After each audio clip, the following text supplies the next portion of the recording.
are suing Texas health officials for allegedly licensing the camp without ensuring it had an evacuation plan.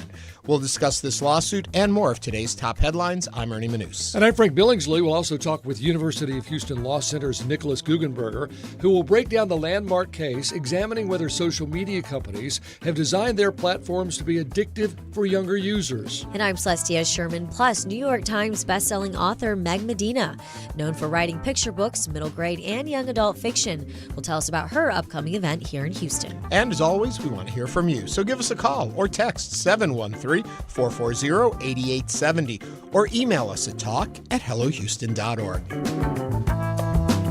Hello Houston is made possible in part by founding sponsors John Bradshaw and Kathy Sanders, by Metro, and by gifts from listeners like you. Live from NPR News in Washington, I'm Lakshmi Singh. In about 9 hours, President Trump is scheduled to deliver a constitutionally mandated annual speech to a joint session of Congress, the State of the Union. It is an opportunity for the President of the United States to set the national agenda or perhaps reset it. A new NPR PBS News Marist poll suggests a majority of Americans believe the country's doing worse under Trump's watch. The president sees it differently, and he's expected to try to make that point on matters of the economy, military action overseas, and military deployments at home, among other actions. NPR's Frank Ordonez spoke with a pollster about all of it. But I did speak with Ashley Koenig, a pollster from Rutgers University, who told me that the administration faces an uphill battle. There is so much on the table right now with the president going into the speech, between whether we're talking about the partial shutdown, the economy, immigration, or Iran, and then clearly him seeing his worst poll numbers right now during his second term. NPR's Frank Ordonez reporting. U.S. customs agents are now collecting new global tariffs of 10%, not the 15% tariffs the president had announced plans for over the weekend. Farmers in the Northwest are scrambling to make sense of the tariffs just ahead of planting and harvesting some of spring's first crops. Northwest Public Broadcasting's Anna King has more. In this field north of Pasco, Washington, are recently mown down asparagus ferns. The ground will be tilled up soon, readied for spring. Tariffs could really shift the domestic asparagus market. It has the potential to help the domestic industry in the short term, but it is disruptive to the marketplace. That's Ellen Schreiber, who heads up the Washington Asparagus Commission. He says farmers might not have to ship crops far away if they're not competing with Peru and Mexico. But it's still not yet clear if the tariffs will stick. For NPR News, I'm Anna King. A new U.S. military task force is working to dismantle Mexican drug cartels. More from NPR's Quill Lawrence. The Mexican military carried out the raid that killed Nemesio Ceguera Cervantes, known as El Mencho, who led the violent Jalisco New Generation cartel. But a new U.S. multi-agency group shared key intelligence from satellites and intercepted conversations to make the raid possible, according to a U.S. official who is not authorized to speak publicly. Scores of people died across Mexico in the violence that followed the raid.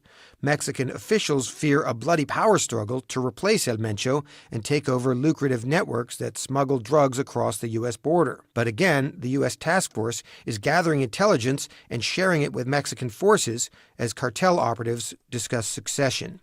Quill Lawrence, NPR News. It's NPR. Live from News 88.7 in Houston, I'm Tom Perumian.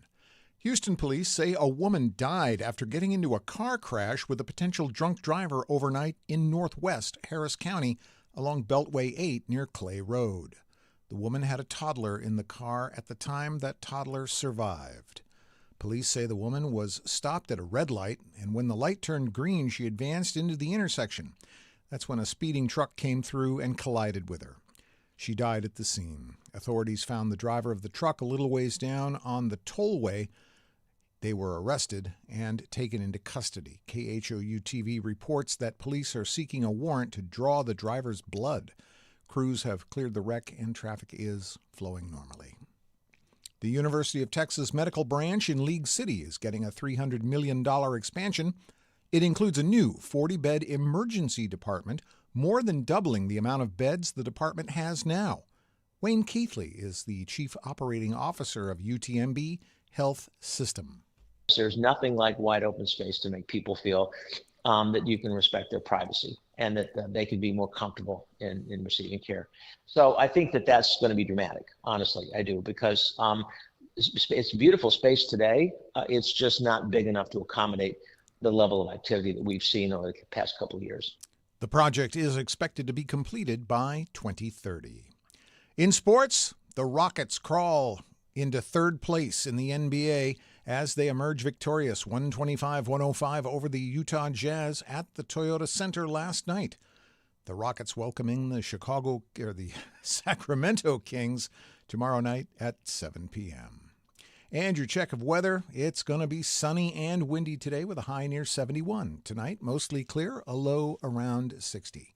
On Wednesday, mostly sunny and windy again with a high near 80. Right now, it is mostly clear and 65 degrees on the UH campus. I'm Tom Perumian. News 88.7. Support for NPR comes from NPR stations. Other contributors include the estate of Joan B. Kroc, whose bequest serves as an enduring investment in the future of public radio and seeks to help NPR be the model for high-quality journalism in the 21st century. This is NPR.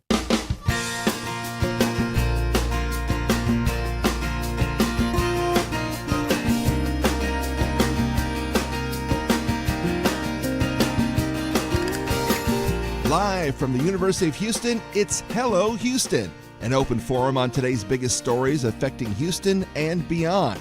Call now, 713-440-8870, or let us know your thoughts on today's topics by emailing us at talk@hellohouston.org.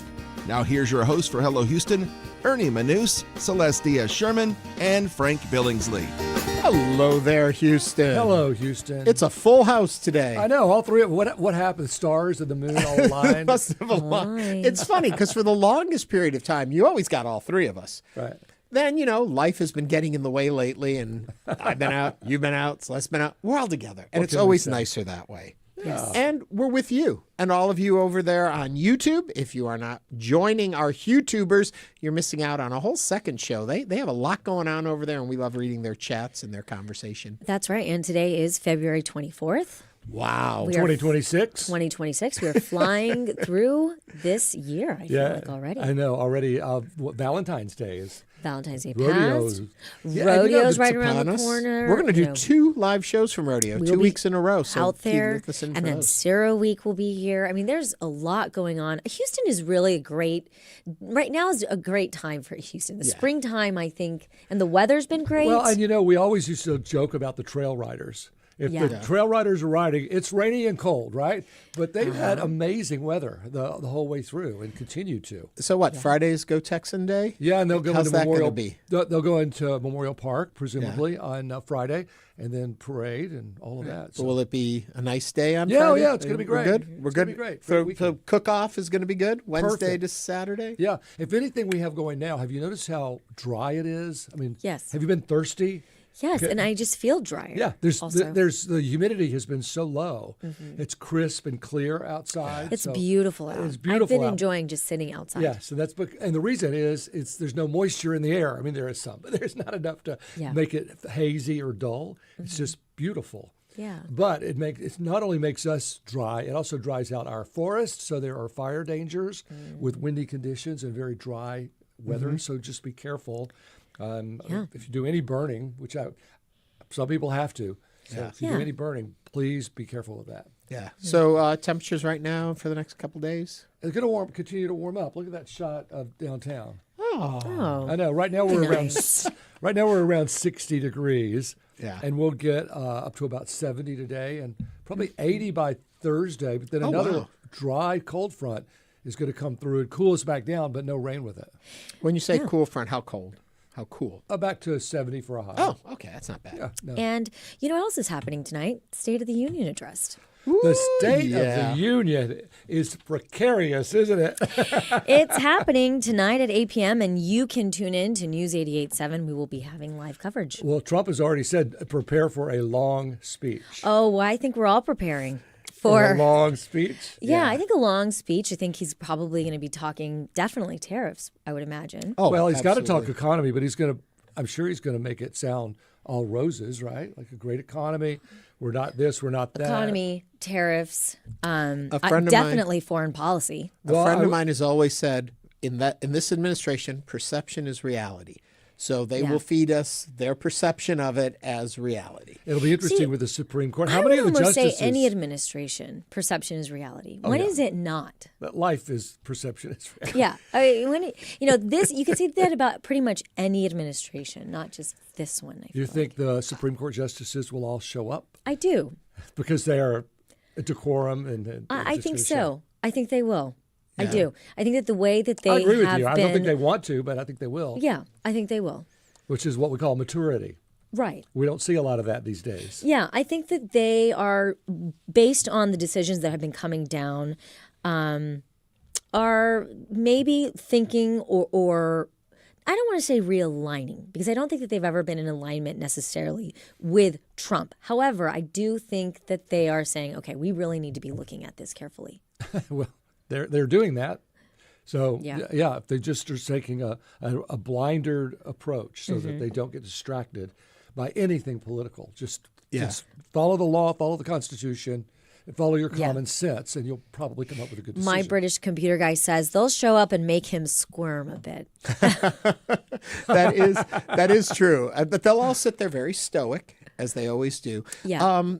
And I think if you were to talk to the Supreme Court justices, I believe they would still continue to say there's no political influence in what they do. They are following the letter of the law. Sometimes we don't like the way it's written. Sometimes we don't agree with what the laws are, but that is what we follow. That is what we do. And we're exempt from political influence. What else can they say? Right. Well, it's their job to do that. Right. And if they're not doing it, there should be some sort of check and balances, shouldn't there? Shouldn't there? Shouldn't, you would think. Well, we have a lot. We're in the courts a lot today on the program. Yes. So we'll be talking to a number of experts on all of this. And I'll jump out and say, with checks and balances, remember, early voting's going on right now. Get out there and vote. I have not voted yet. I looked to go and vote, and then I looked at the ballot, and I was like, ooh, I need to get into this a little deeper. And yesterday you guys had Brandon Rottinghouse on, and for me it's the judges. Because I know the marquee races, we've talked to a lot of people, we've seen a lot of the stuff on it.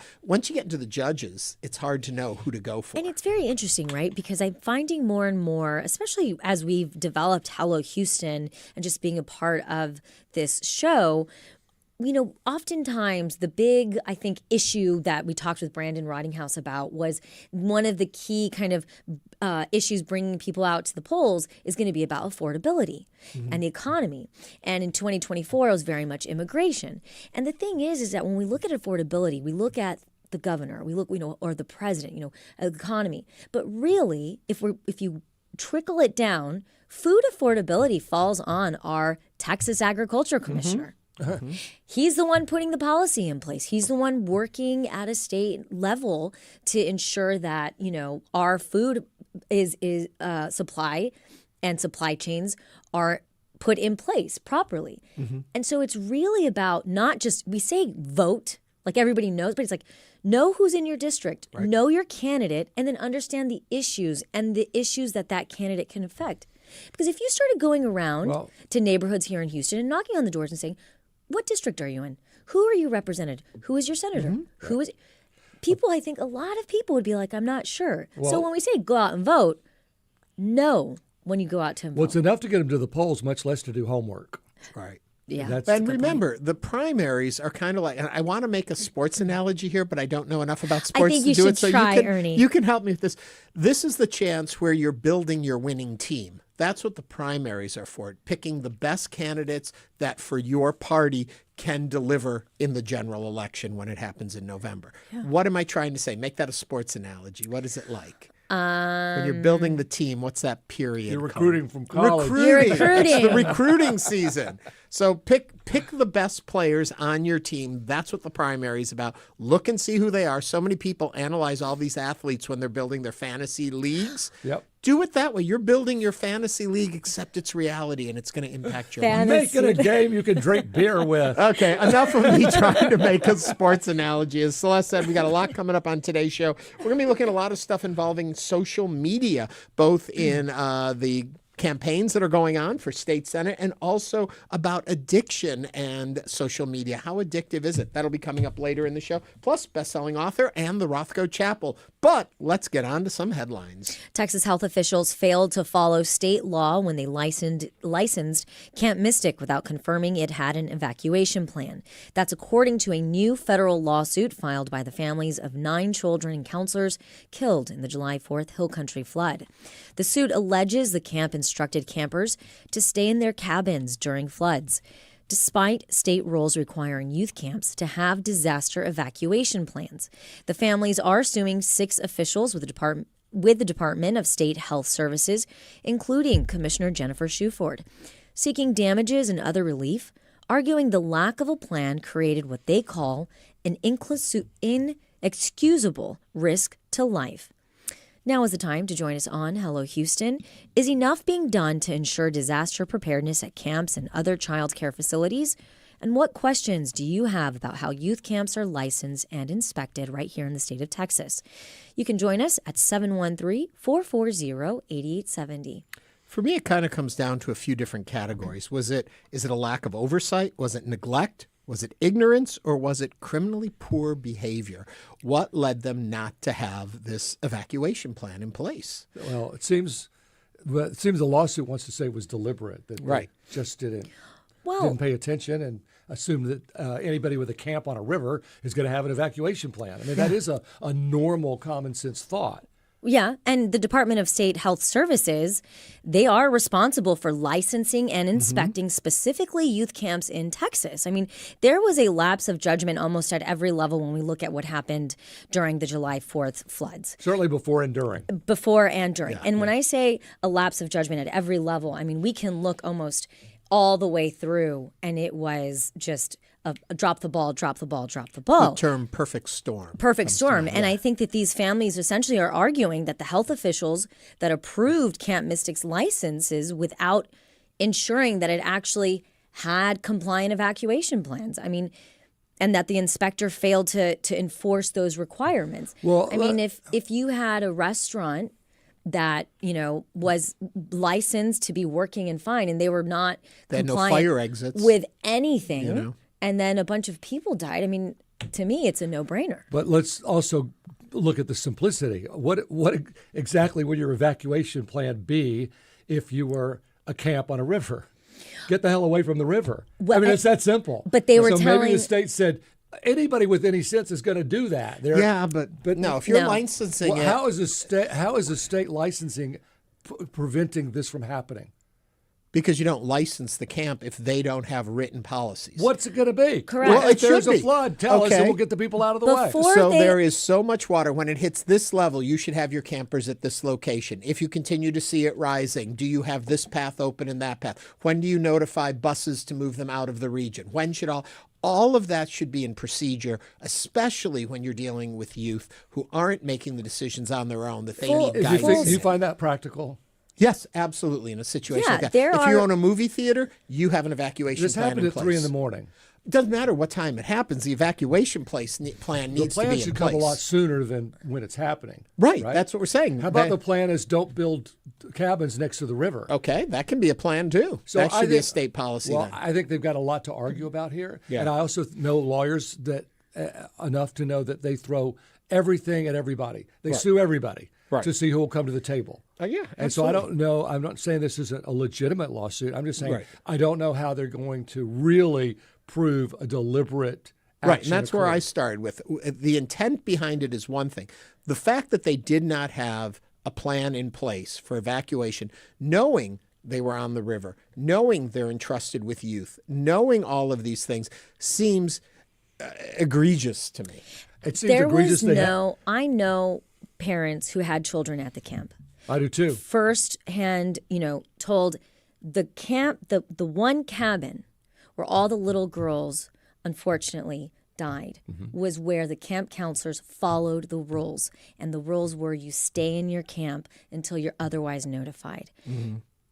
Those girls followed the rules, and that was not a part of the protocol.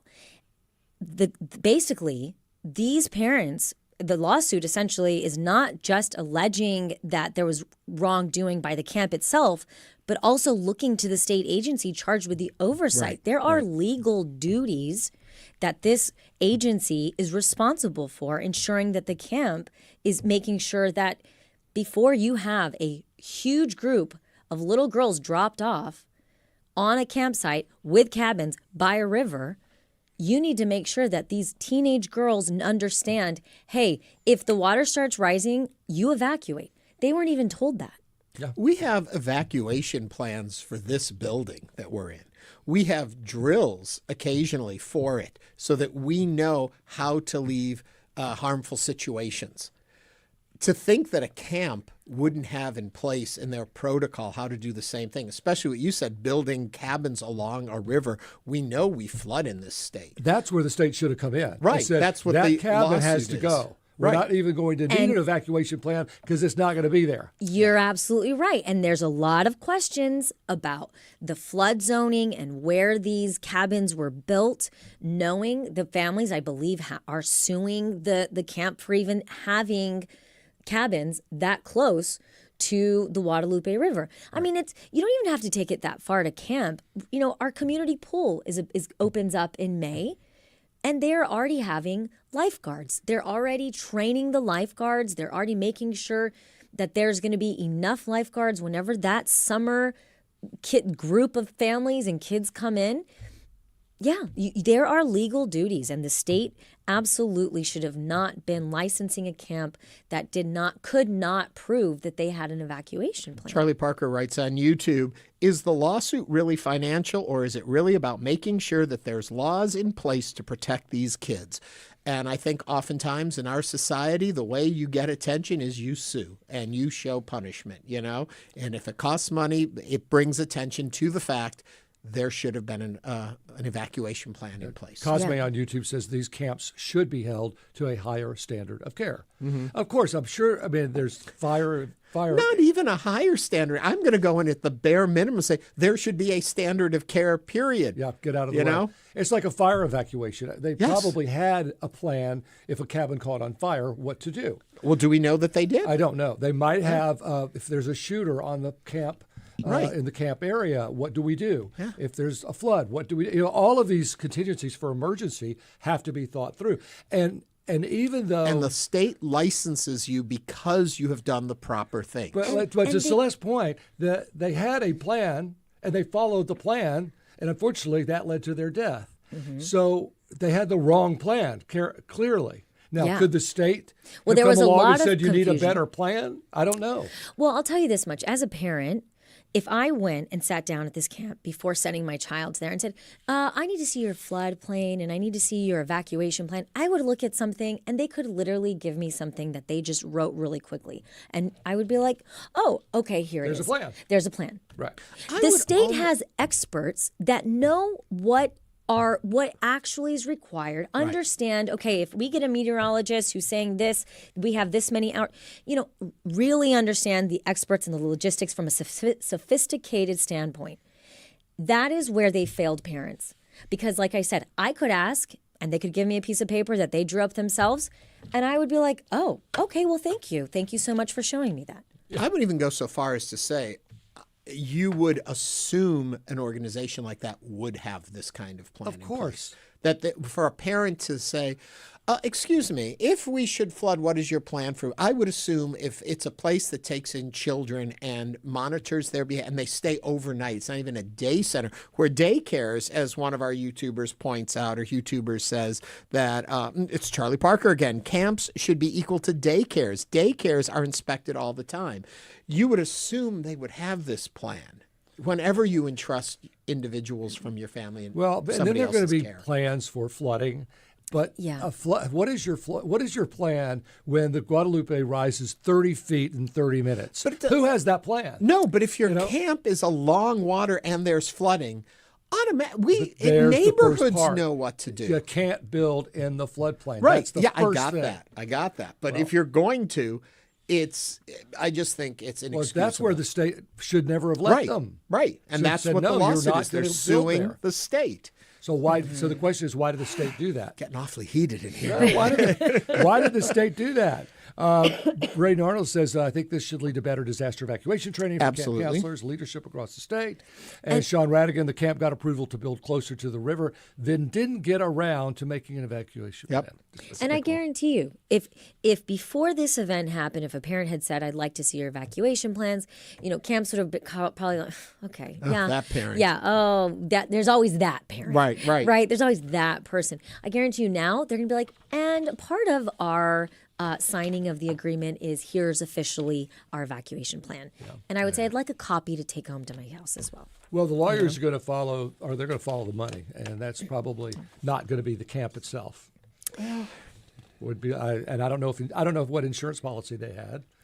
I have no idea. But I know the state has money. But we'll see.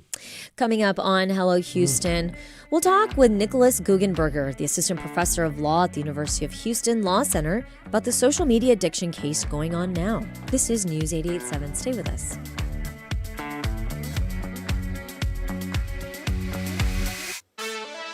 Meet Tio Choco.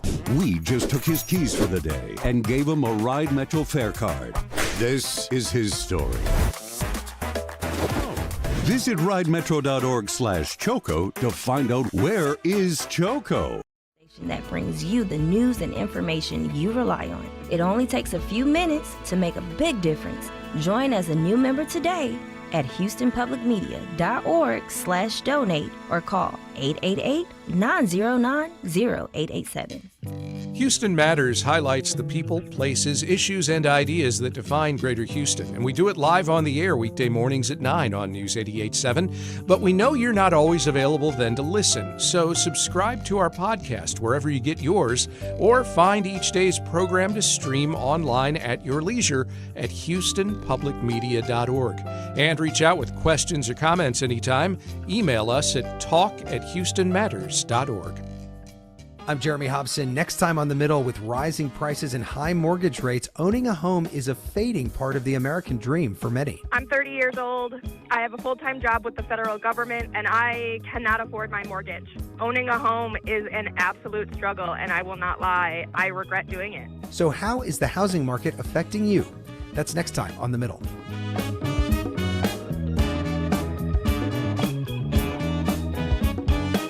You can listen to The Middle Thursday. It's on at 8 p.m. Support comes from Ellen Benninghoven and Dr. Michael Schaefer, proud sponsors of Houston Matters with Craig Cohen.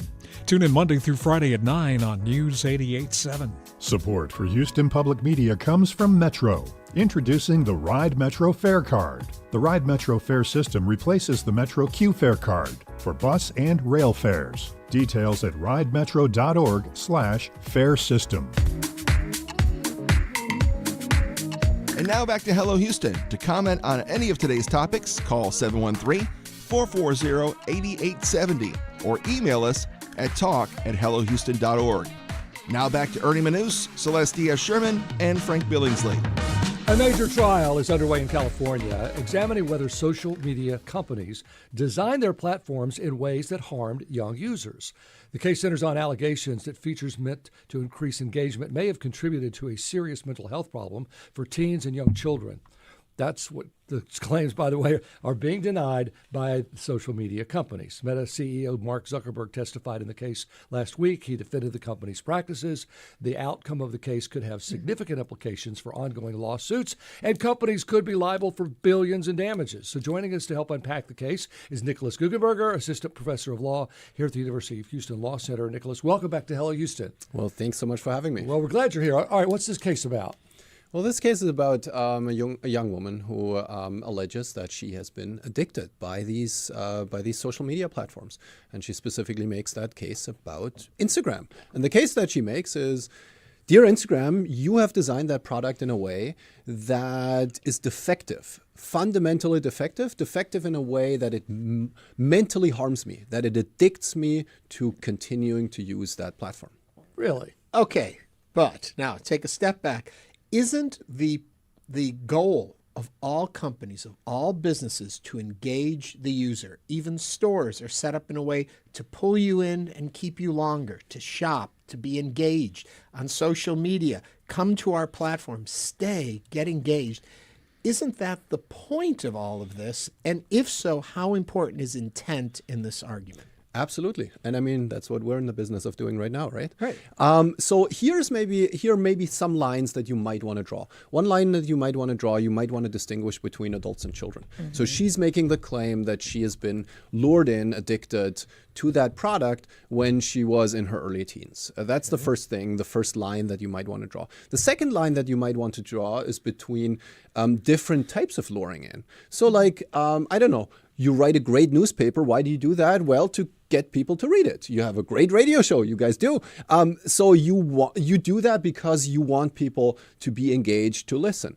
And then at some level of intensity, you might still draw a line. And that's basically what we've seen in the cigarettes cases of the 1990s, right? In the cases against big tobacco. They also provided a product. They also, for decades, have claimed that they're just providing a product that users want, that users enjoy.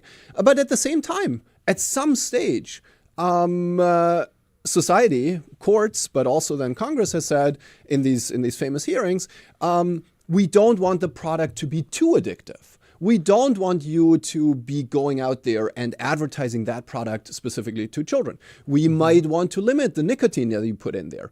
And the nicotine in the cigarette is the equivalent to like how supercharged the algorithm is when trying to lure you in. But does intent have to be there? Do they have to prove somebody said we want them hooked? Let's put it this way. This is a new line of cases. Those have not been successful so far. The last time this has been brought, it's been brushed off. They're trying a legal theory that can rest on two assertions. One is negligence, like you have created an algorithm and that algorithm just happened to addict me. That's a negligence argument, like if you run into someone in traffic.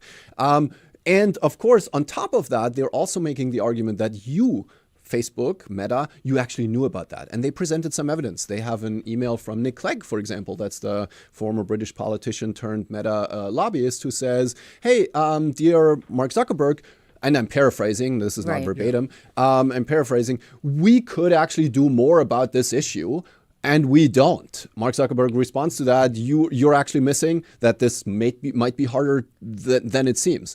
But we've also seen disclosures from this Facebook whistleblower. When was that? In the fall of, was that 21 or so? Yep, 2021. At least since then, we have evidence showing that Facebook had internal studies, had internal research that actually corroborated the very point that they are potentially addicting vulnerable user groups, vulnerable meaning minors, and maybe specifically people that are in a mental stage where they are particularly vulnerable. And that's what I was going to say. Like on the topic of intent, I have young children.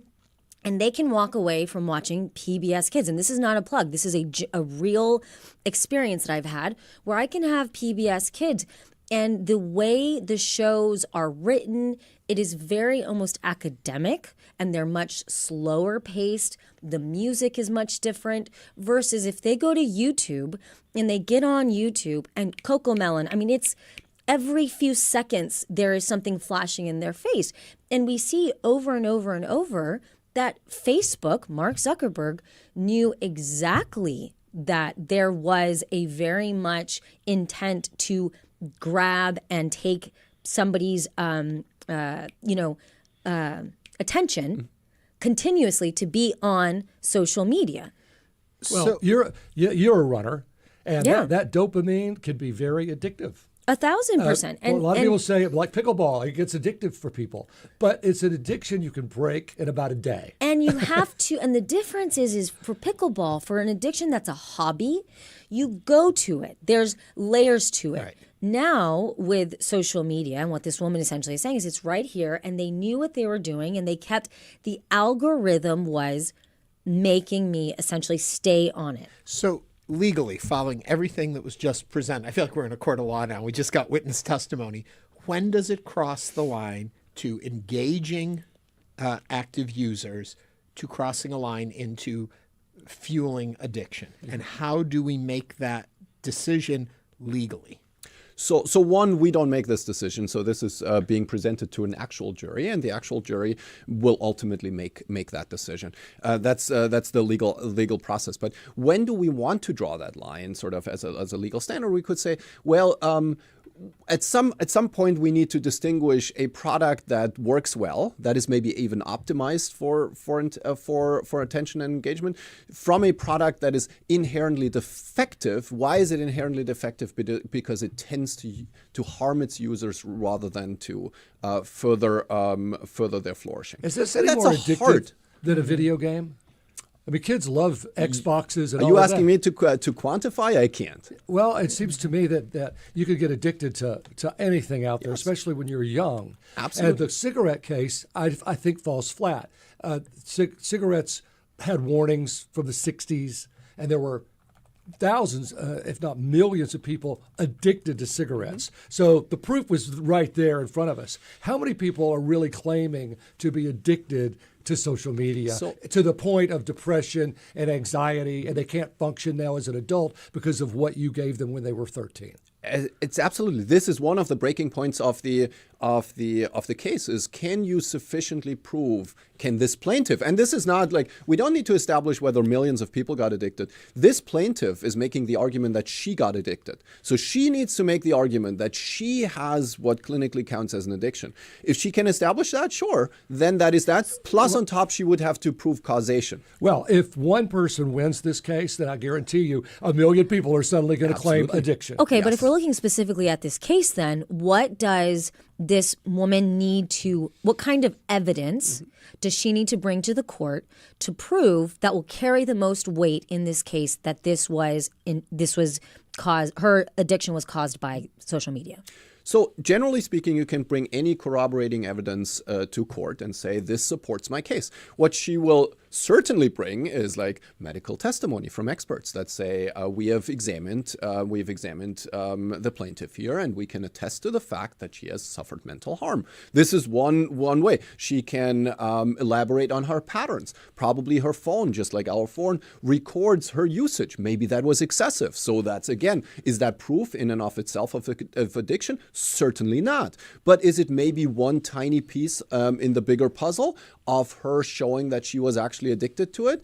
Maybe she can show that her life circumstances deteriorated, and that's a case that she makes, that maybe she did much worse in school. Now, companies will push back against that and say, well, many people do badly in school, right? Like, there are many things that might have happened in your life that contributed to that. It's ultimately for the jury to decide whether or not they're convinced by the evidence that she provides. But what about prior scientific research? What about internal company documents from Facebook? That's, I think, personally, this is, I think, where the case is pretty strong. Because if you have the defendant producing internal research and exchanging emails and say, hey, we actually see that something's going wrong, and we don't do anything about it, that's kind of the smoking gun that you're looking for as a plaintiff. Okay, but then let's move this over to alcohol. We know people get addicted to alcohol. Can you sue a beer company because you're addicted to beer? Well, see, the big difference between beer or alcohol more broadly and social media is that beer companies, as well as bars, legally have to take precautions that minors, for example, can't get access to their products. Also, on top of that, a bar is a great example. If a barkeeper serves you too many drinks, despite knowing that you are already intoxicated, if you then later get into an accident and get harmed, the barkeeper, among others, is responsible, is legally liable for that. Why? Because he or she served you more than he or she thought you could handle. If we applied this very logic of alcohol to the social media companies, then the plaintiff has actually a pretty good case. So where are the parents in all of this? My father turned the TV off and said, go play outside. You're addicted to TV, which I was, and I made a great career out of it. But you would think that the parents of any child that has some sort of addiction to constantly looking at their phone or their computer, the parent would come along and say, hold on here. And they didn't do that. So, I mean, there are two ways to understand this question. One way is to reply, well, in an ideal world, parent would help their kids move through the digital world. Like they help them move through traffic or through other challenging situation, whether it's school or friends or whatever. Sure. Granted, but there's one big difference between the example that you brought that you made about the TV and the phone. Your TV didn't go with you anywhere. Your TV wasn't in your pocket. Your TV was hardly ever used by you in privacy. Phones are used in privacy all the time. You mentioned kids earlier on. I mean, there are basically two approaches that you can do as a parent. Three. One, as a parent, you can just say no phones whatsoever. Two, you can strictly surveil and monitor. The big question is, do you want that? Is that a trusting relationship with your child? And third, trust your child, and then maybe the child engages in conduct in excessive use that you don't want to see. So big difference, I think, between the phone and the old school TV. On top of that, just because a parent fails in supervising their child appropriately doesn't mean that Facebook is not liable. Again, take the alcohol example. If your kid goes to a bar, gets served alcohol, we might say, well, you should have watched your kid. But also that barkeeper should not have served your kid a beer. Now, I do find it very interesting, and as I was reading this case, something came up multiple times. That's Section 230 of the Communications Decency Act of 1996, which is very different time from 2026.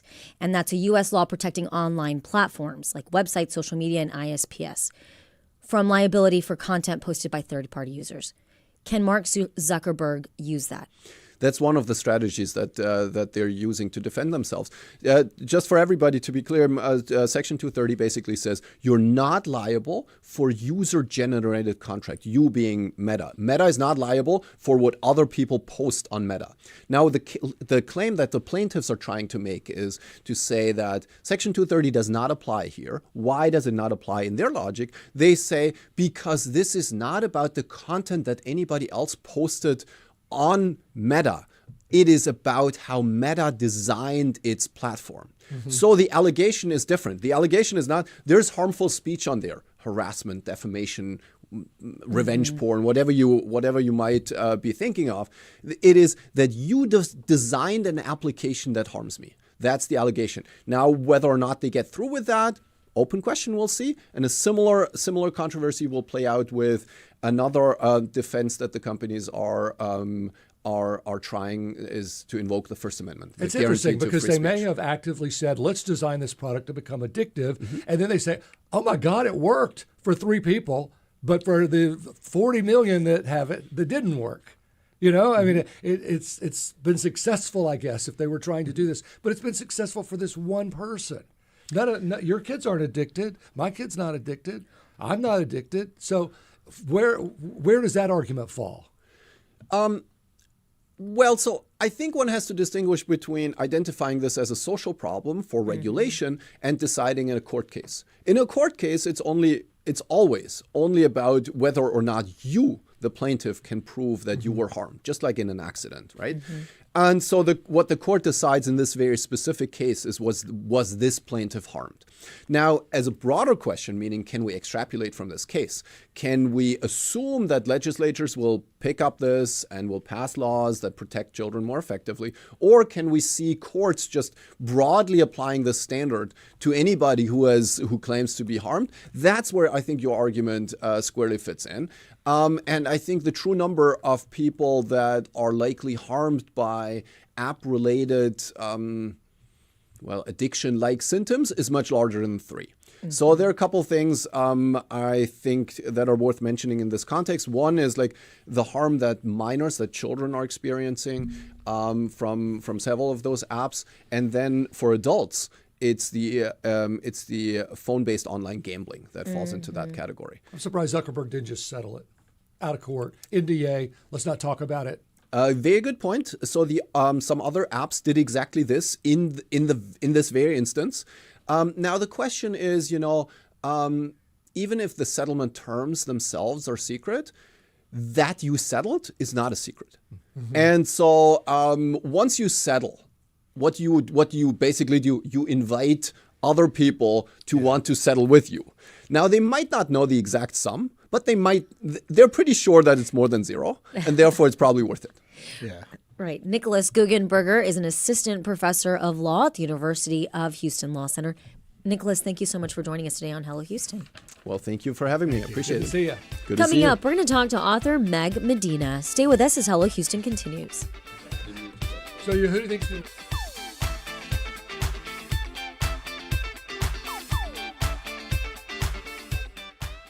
Meet Damola, songwriter, world-class violinist, and award-winning multi-genre artist. We just took his keys for the day and gave him a Ride Metro fare card.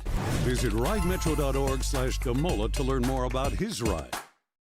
A conversation from across the BBC and beyond. It's the variety. That's the world that interests me. The Arts Hour from the BBC. Fridays at 10 p.m. and Saturdays at 11 p.m. on News 88.7. Hello, I'm Frank Billingsley, and our show Hello Houston on News 88.7 airs from 11 a.m. to 1 p.m. weekdays, but you can always enjoy our show by checking out the podcast version of Hello Houston wherever you get your podcasts. And I'm Celeste Díaz Schurman. You can also check out all of our shows, isolated interviews, and even YouTube shorts of Hello Houston on the Houston Public Media YouTube page. It's Hello Houston. Watch us on our YouTube channel, listen to our podcast, and listen to us live weekdays from 11 a.m. to 1 p.m. here on News 88.7. Support for Houston Public Media comes from listeners like you and from Central Market, featuring lobster, clams, Maine dayboat scallops, and more spring catches from the coasts. More at centralmarket.com. Support for Houston Public Media comes from listeners like you and from St. Arnold Brewing Company, a place for corporate events on tap, meeting rooms, AV equipment, and full catering available. More at starnold.com. Tonight on Houston Public Media TV8, join PBS News for the President's State of the Union address before a joint session of Congress. Live coverage begins tonight at 8 on TV8 or stream Support on for the Houston PBS Public app. Media comes from Hildebrand MBA at UT Austin's Macomb School of Business, offering the weekend MBA at Houston. Campus visit February 28th. Details at texasmbaevents.com. Make it here. And now back to Hello Houston. Call now, 713-440-8870, or email us at talk@hellohouston.org to get your comment in on today's topics. Here's Ernie Manouse, Celeste Díaz Schurman, and Frank Billingsley. Meg Medina is a New York Times best-selling author, known for writing picture books, middle grade, and young adult fiction, including the Newbery Medal-winning book Merci Suarez Changes Gears, and its sequel, Merci Suarez Can't Dance, and Merci Suarez Plays It Cool. On Sunday, she'll be in Houston for an event presented by Imprint as part of their Cool Brains series, in which she'll be sharing her newest middle-grade novel and first fantasy, Graciela in the Abyss. She joins us now to tell us more about her work and this newest book. Meg, welcome to Hello Houston. Hi, thanks for having me. You know, for listeners who may be new to your work, how would you describe kind of the kinds of stories and themes that you're drawn to telling?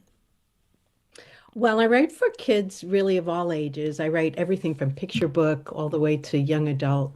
And I like to call my clave, so to speak, the story that I keep coming back to over and over again, is the story of girls and culture and growing up. I love sort of diving into where those three things intersect. In this case, I've written a fantasy, but I've written, realistic fiction, picture book, young adult, always sort of circling around Latin families, Latinos, and girls, and just making sense of the whole mess of growing up. You're very prolific. You have quite the list of books. It seems just scanning over them that you really like the ocean. I know this one likes the ocean, but a lot of your books seem to have that ocean feel or that almost vacation feel. Why is that? Because anything can happen in the ocean. There are those laws. It could be that I'm Cuban in origin. My family is from Cuba, an island, this sort of thought. But my very first picture book, you're right, The Aisa Wants a Car, which was about a little girl and her aunt conspiring to buy the first family car. The very first place that the character and her family go is to the beach. And I do remember that I had an aunt named Isa who did buy us the first family car. It was a Buick Wildcat with this gigantic hula hoop wheel. And the very first place she took us, we lived in New York at the time, was to Rockaway Beach, which is nothing like the beaches in Cuba or any Caribbean beach. But it was, there was something about the ocean, about it touching all places, that I think had meaning for my aunt and continues somehow to have meaning for me.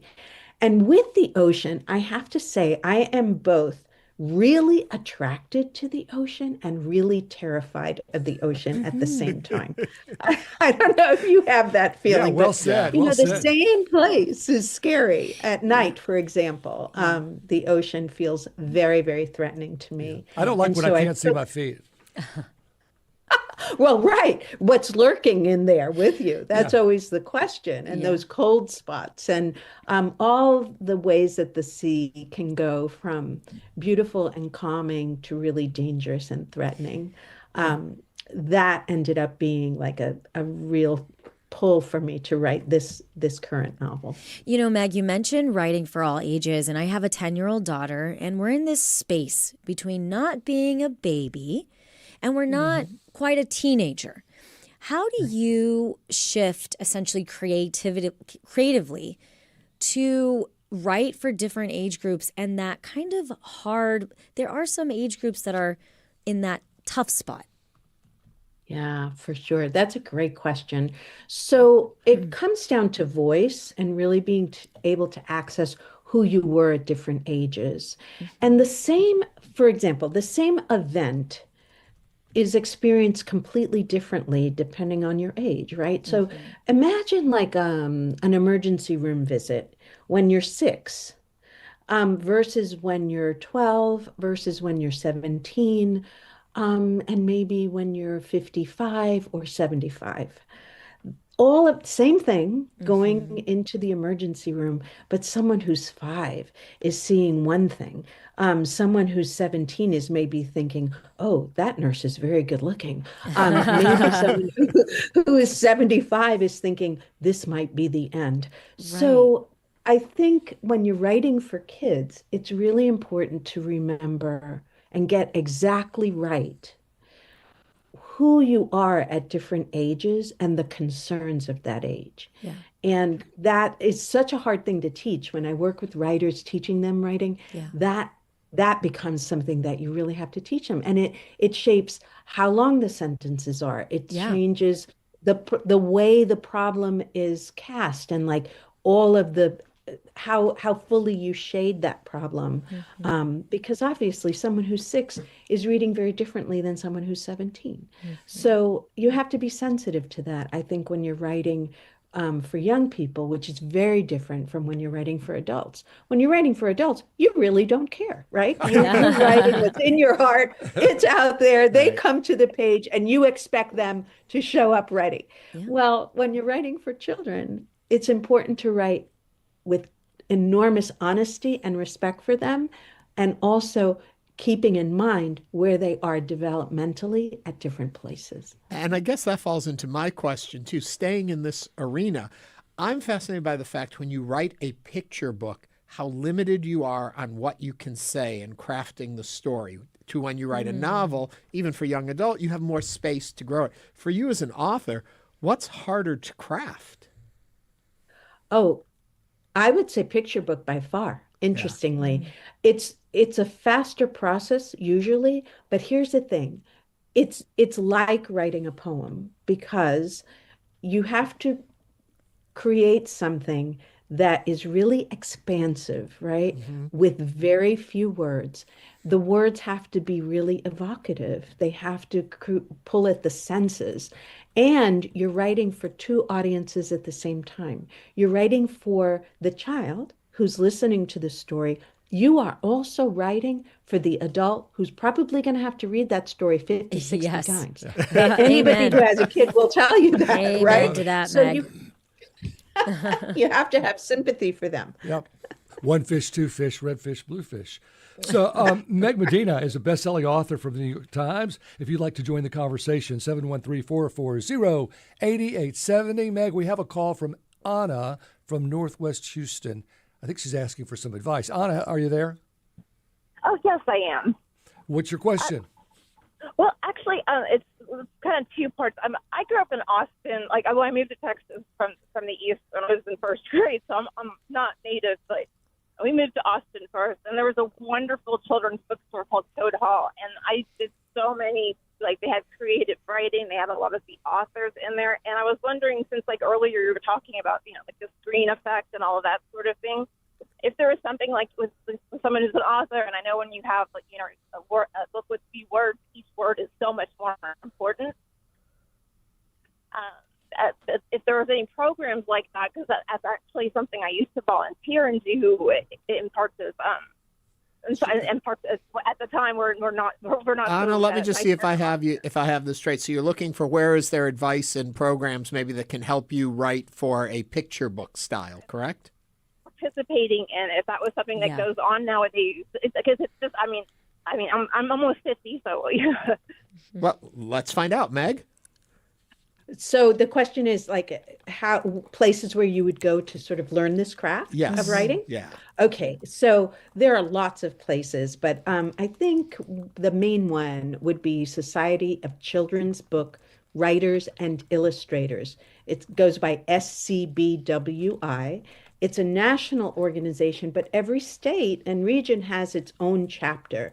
And that's an organization for writers at all points of their career. So pre-published, lightly published, moderately published, you would go there and you learn the business of writing and also the creative components. It's where you'd find a writing group, a critique group, where you'd learn the basics of what agents do, what a manuscript should look like, all of that stuff. Hey, Meg, there's also libraries also have a lot of stuff. We have about a minute left. Tell us about the event that you're hosting in Houston.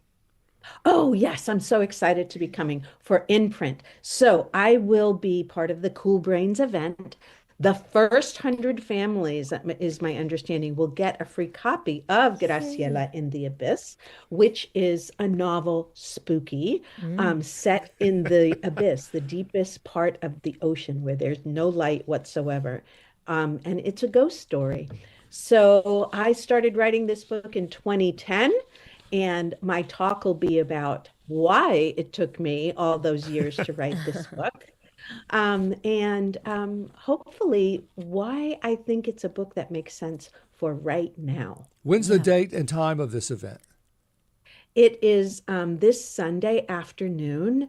I am not positive of the time off the top of my head, but I will get it back to you. But it is this Sunday afternoon, March 1st. And Meg, I got to ask, what age group do you think would be the right age group to read this book? Oh, I think we call it a middle grade novel. So I think 10 to 14, 15 would be a good mix. And I say 10 because the language is, it's straightforward. It's an adventure story, but you can go all the way to 14 or 15 because it is there are spooky elements to it and bigger questions that the characters are asking of themselves. Beautiful. Meg Medina is a New York Times bestselling author known for picture books, middle grade, and young adult fiction. Meg, thank you for joining us today on Hello Houston. Thanks so much for having me. Thank you so much. And as we just mentioned, Meg Medina will be appearing at the Meyerland Performing and Visual Arts Middle School on Sunday, March 1st. For more information, you can visit inprinthouston.org. But coming up, we'll continue discussing today's top headlines. We'll also talk with Abdullah Antepli, the president of Rothko Chapel. Stay with us for the second hour of Hello Houston. Stay tuned. There's more Hello Houston on the way with Ernie Manouse, Celeste Díaz Schurman, and Frank Billingsley. For the latest in local news, subscribe to the Hello Houston daily newsletter at houstonpublicmedia.org. Hello Houston is a production of Houston Public Media. The opinions expressed by the guests of this program are solely their own and do not represent the views of management, staff, or underwriters of Houston Public Media. This is News 88.7. Support for Houston Public Media comes from Metro. Introducing the Ride Metro Fare Card. The Ride Metro fare system replaces the Metro Q Fare Card for bus and rail fares. Details at ridemetro.org/fare system. Nice day today. We'll get up to around 71, currently 64. This is your NPR station, KUHF, Houston. News 88.7, a service of the University of Houston. It's 12 o'clock. Just ahead on this hour of Hello Houston, autonomous vehicle company Waymo are launching public services right here in Houston. We'll discuss with Houston Public Media reporter Michael Atkinson, who took a ride in a Houston Waymo. I'm Celeste Díaz Schurman. And I'm Ernie Manouse. We'll also talk with Texas Tribune reporter Kayla Gao about how social media influencers are driving the Democratic Senate race. And I'm Frank Billingsley. Plus, we'll also talk with Abdullah Antepli, president of the Rothko Chapel, about his work in this leadership role and what's next for this iconic Houston landmark. Also, we want to hear from you. Give us a call or send us a text at 713-440-8870 or email us at talk@hellohouston.org. You can also watch us live on YouTube by going to houstonpublicmedia.org. Hello Houston is made possible in part by founding sponsors John Bradshaw and Kathy Sanders, by Metro, and by gifts from listeners like you. Live from NPR News, I'm Lakshmi Singh. President Trump will address a joint session of Congress tonight. NPR's Elena Moore reports this is his first State of the Union address since returning to the White House just over a year ago. The State of the Union is a formality, but there are potential political stakes for Trump. His speech comes at the start of an election year where Republicans are on the defensive. They're trying to keep control of Congress, but Trump is battling low approval numbers. In the latest NPR PBS News Marist poll, a majority of Americans say Trump is moving the country in the wrong direction.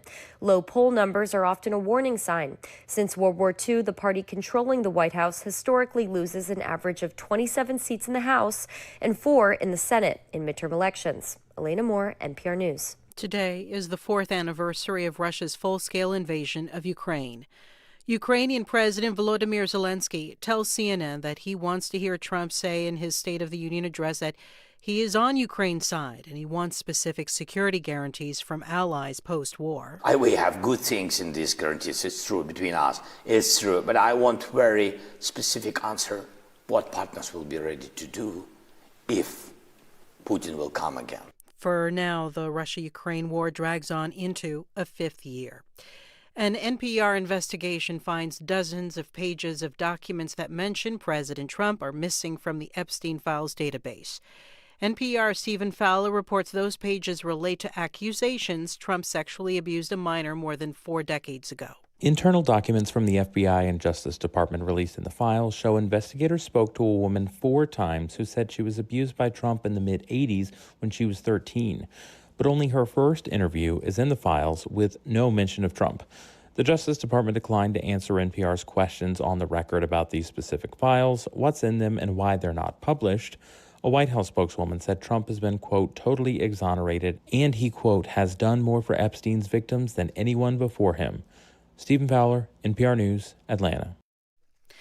On the heels of a storm that paralyzed transportation, shut down schools, and forced thousands of flight cancellations and delays across the Northeast, at least for some places, another one is coming. The National Weather Service is tracking a storm out of Canada that could hit the upper Great Lakes today and produce up to 2 inches of snow before it moves into Buffalo, New York.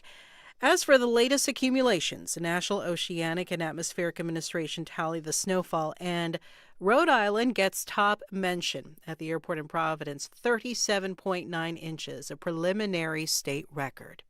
At last check on Wall Street, the Dow Jones Industrial Average was up 444 points, or nearly 1%, at 49,248. This is NPR News. Live from News 88.7 in Houston, I'm Tom Perumian. A hazmat spill continues to block lanes on I-45 southbound at the San Jacinto exit. The crash has been on scene since before 9:30 this morning when a tractor-trailer lost its load of hazardous materials in the right 3 lanes of the roadway. Lanes in both directions of the freeway are blocked and remain blocked at this time. Cleanup is still underway, pushing 3 hours on scene. A bill is working its way through Congress right now that would end dual citizenship for U.S. citizens. The proposal comes as the Trump administration is drastically changing immigration enforcement in the country.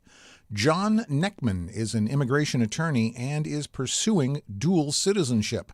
He says the process is long and individually unique for different countries. Some countries, for example, in the Middle East, you have to be a resident for 25 years before you can even consider applying. It requires royal decree in many circumstances. There are other countries that require that you show language proficiency. Neckman made his comments on this morning's Houston Matters. The bill introduced would force anyone holding dual citizenship to pick one country or another. It has long odds of becoming law. In sports, the Rockets emerge victorious 125-105 over the Utah Jazz at the Toyota Center. The third-place Rockets will welcome in the Sacramento Kings tomorrow night at 7 p.m. Coming up in a few minutes, the Astros take on the New York Mets in spring training action from Port St. Lucie, Florida. Your check of weather, sunny and windy today with a high of 71 degrees. Tonight, mostly clear with a low around 60. Wednesday, mostly sunny and windy again with a high near 80. Right now, it's mostly clear, 65 degrees on the UH campus. Get the whole story. For more news and information, go to HoustonPublicMedia.org. I'm Tom Perumian, News 88.7. Support for NPR comes from NPR stations. Other contributors include Fisher Investments. As a fiduciary, Fisher Investments is obligated to act in their client's interest. Learn more at FisherInvestments.com. Investing in securities involves the risk of loss. This is NPR.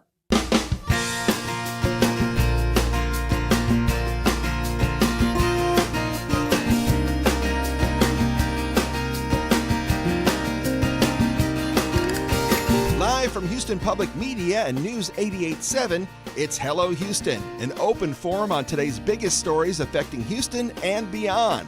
Call now, 713-440-8870, or let us know your thoughts on today's topics by emailing us at talk@hellohouston.org. And now, Hello Houston with Ernie Manouse, Celeste Díaz Schurman, and Frank Billingsley. Welcome back to the second hour of Hello Houston. Hello, Houston. Very packed first hour. Yeah, it was really interesting. Point of order, Meg Medina, who we just talked to. Yeah. Yes. She'll be at the Meyerland Performing and Visual Arts Middle School at 3 p.m. on Sunday. Yeah. And tickets are free, but you got to click and like reserve them, even though they're free. I'm going to try to go. You should. I really want to go. I think it'd be really great. Well, I noticed you grabbed the book, the one book we had. So you're going to read it? Well, she has a young adult child. If y'all want to take it to your... Oh, right. Y'all don't have kids. Right. We don't have kids. Why would we take it? Well, I have a 38-year-old, so he's not exactly a kid. Well, maybe you could read it to him when someone's right. That's exactly what would happen. With her That's exactly what would happen. Me, I'm a terrible reader. We've talked about this a bunch of times. I'm not real great. I fall asleep a lot. Dyslexia and all that. I would like to read a young adult novel because then I could stay in it and be, Yeah. Well, give me War and Peace. I'm out. Grab The Outsiders. The Outside. Yeah, like something like that. I want to go back and read a lot of the books I read in school that I was reading just to get through them because I had them as assignments. Yeah. And I would really like to go back. Catcher in the Rye, all of those things that we read. Which hasn't that been banned now? And libraries. Most all of the over books we probably read as Catcher kids in have the been Rye of all banned. books. That's crazy. One of the best books ever written.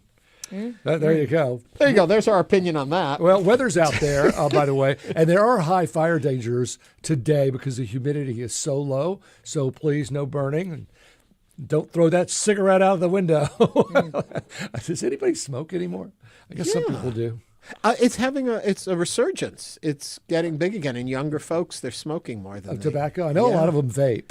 I know, but that cigarette smoking is kind of a cool thing to do. It's like, come on, folks, we've been there. You don't have to repeat our errors. We already know it's going to kill you, so don't do it. Yes. There it is. I summed that up quickly. Smelly life. All right. So, again, today is February 24th. We want to thank you for joining us on. If you're joining us on YouTube, it's always great to see you. And if you are listening to us on the radio at 88.7, we want to thank you. And then also, we had an interesting YouTube comment from Sean Radigan who said, can you do a shout out to the homies at 88.7 HD2 Classical? They never get any love. Oh, we love you too. We love you. Who are they? Our classical station. We have classical also station. a digital fabulous station classical station. that runs also, and on that station is our classical. So I it's love there. it. I listen to it all the time. It's nice. It's soothing. It's artful. Besides, yeah. And What were you it's say? great. What do you besides 88.7, of course. Of course, she listens in one ear to each. But I do love our classical So they are station. competition? No, No, they're it's our us. station. They're us. Yeah. Okay. Well, I thought maybe they were at the same time because it said HD2. Yeah, So I they're thought on. maybe- They're on 24 hours a day over there. Nice. Classic. You should broaden your wings. You know, on our TV, we've got a whole bunch of channels too. 8.1, 8.2, 8.3. It's all out there. It's a whole world. Yes. Wow. Who'd have thunk it? But you know what's going on in our very interesting I love this story. world? I love feel like this. we're having a moment, a full circle moment on Hello Houston, because we talked about this on one of our first shows, I feel like. It's here. And it's here. Waymo, an autonomous vehicle company, launched public services in Houston, Dallas, and San Antonio following its original launch in Austin in 2025. It's also adding services to Orlando. Dozens of Waymo cars will be operating within Houston, with more to come, according to a company spokesperson. In Houston, Waymo will begin offering services within a portion of the I-610 loop, including downtown Houston, Midtown, Montrose, and the Houston Heights, totaling about 25 square miles. Joining us now, one of our faves, Houston Public Media reporter Michael Atkinson, who actually took a ride in a Waymo. I so did. you got into a driverless car. I did, yes. It was a pretty thrilling experience, I'm I going to was be gonna completely say, honest. Welcome back to Hello Houston. And if you have Thank a you. question for Michael and you want to join the conversation, 713-440-8870. I was next to one of them the other day, right there at Richmond and Kirby, and I looked over and I went, there's nobody in that car. I was in the newsroom the other day when you came back from going in your ride in it, and I was so fascinated and horrified at the same time. Right. How about you? I feel like I've been evangelizing. Like I'm like, and this is how Waymo works. No, it was. So I took a ride. Waymo said, "Hey, we're going to be operating in Houston here pretty soon. If you would like to take a ride, we will give you one." And so I took them up on the offer because it is such a talker. It's as you were saying, Frank. It's like you pull up next to one, and you're like, "There's nobody in the driver's seat on that car." And you're not the only one. Apparently, tens of thousands of riders have already downloaded the app. Right, that there's a wait list essentially. So anyone who has downloaded the app in the Houston area is already on the wait list. That's all you have to do. And they're going to start rolling through those folks who have downloaded the app and say, "Hey, if you're So ready, not if you everyone wanna-" can just get one. Not everyone's going to be able to take a ride just today. It's going to be rolling because there is such a demand. And different from an Uber or a Lyft, there's a demand just for the concept. It's not like you have to go to a destination. I don't need to go you just want to take a But ride. is there a price difference? That's not immediately clear yet. There probably is going to be some sort of price difference, and it's not going to be as completely comparable as Uber or Lyft. But that's not, it's obviously going to fluctuate with demand and what have you. So I would think it should be cheaper. Yeah, that's the You only don't reason have I to would pay take a wage. That's part of it. I mean, you're also taking a ride in a Jaguar, so it's so it's classy.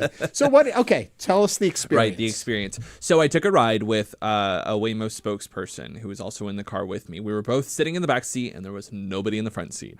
And I asked the spokesperson, his name was Mark Lewis. I asked him, "Do you ever get? Does it ever get old?" And he's like, "Honestly, no." So you get in, and Waymo, let me start this from the perspective as if you were hailing a ride. So you download the app and you, just like an Uber or Lyft, you say, this is where I am and this is where I want to go. And the Waymo will pull up to you. And those spinny things on the top, you can customize it to have your initials. So that way, say there are 5 Waymos. I know everyone gasps. There are so 5 cool. Waymos outside of, the Toyota Center. Right. Yeah. You can see your initials. Mine would be MA. And you see MA and you say, that's my car. It won't unlock until you tell it to. It's programmed to stay locked until you hit a button on your phone to tell it to unlock. So safety, is top of mind. Mm-hmm. Once you do that, the locks, the door handles actually physically come out. You can see it on our Instagram video. And you open the door and it'll say, hey, Michael, how's it going? Or it'll say your name, right? Well, I feel like this is where, like, as a millennial, I'd be so cringe. I'd be like, hi, Waymo. Right. It's Celeste. Mm-hmm. Does it respond if you talk to it? It doesn't respond, but it does have a customer support, button if you wanted to talk to somebody. Okay, so the door's open. The whole appeal is not to talk to somebody. It says, hello, Michael. So you get in to the Waymo. And there's a little on the console, in between the front seat, there's a little video or a screen that you can watch a safety video or Waymo tips. It really felt to me like the safety video you watch before you get on a plane, that it says, hey, the Waymo's not going to operate unless all the seatbelts are buckled in. Please don't touch the front seat or the steering wheel is what I mean. Please don't touch that because, it is a functioning steering wheel. Waymo will drive it, but you please don't touch it essentially. As well as different parts of their security. I think the biggest thing that most riders are want to go, not to get serious, I think the biggest thing that most riders are probably going to want to know is that there are lots of cameras inside of Waymo, and they're recording that they have cameras on riders.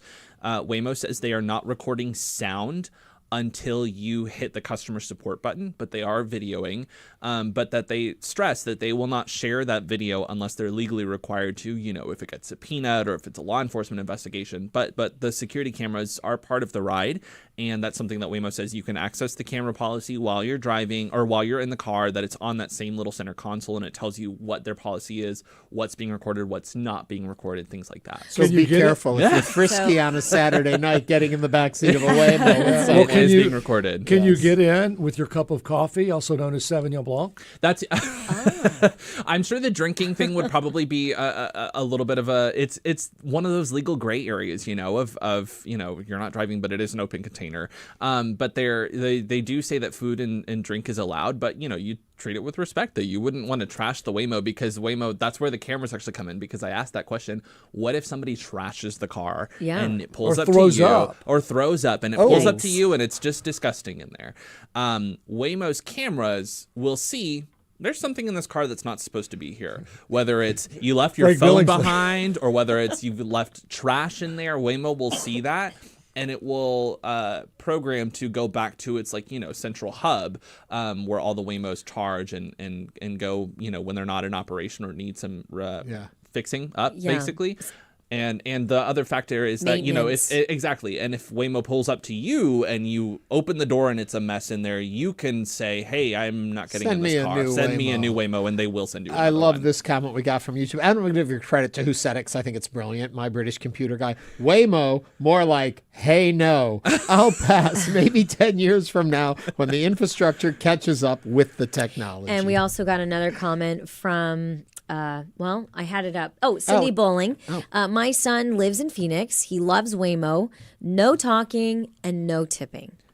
Who do you tip? Michael, I've got to ask. I mean, it sounds very cool. People are very interested in it right now. It also sounds a little gimmicky. Do you think this is going to be once kind of the hype, wears off, people have done it?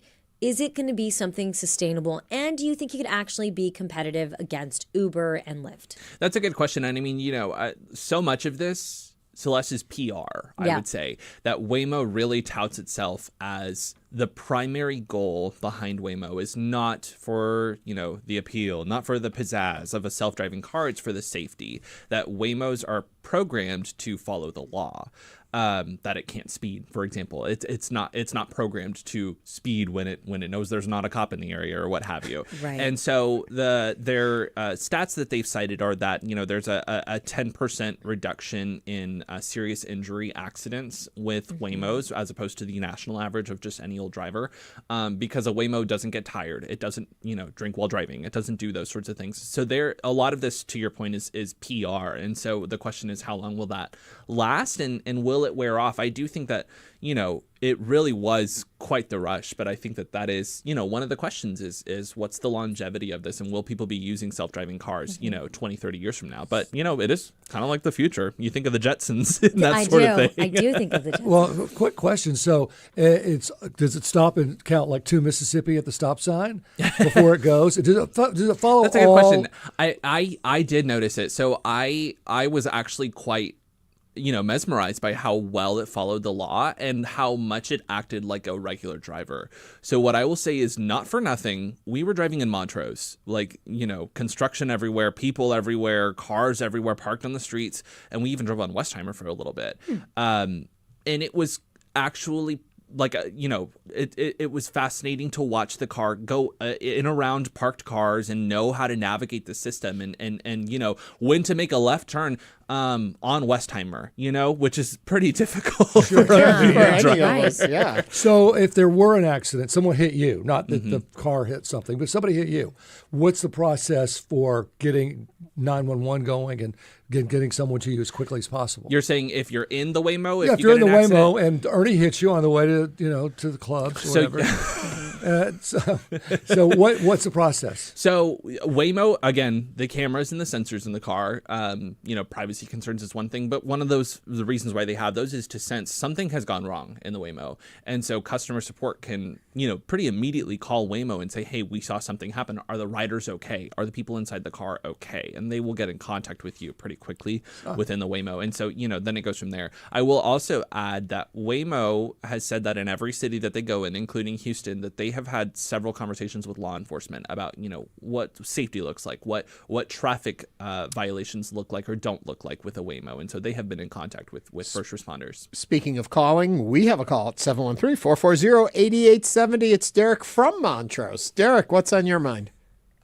Hey, yes. I just want to say, just my opinion, I think Waymo is not really great. I think, for example, I got laid off for 4 months, and I needed Lyft to be, a form of income.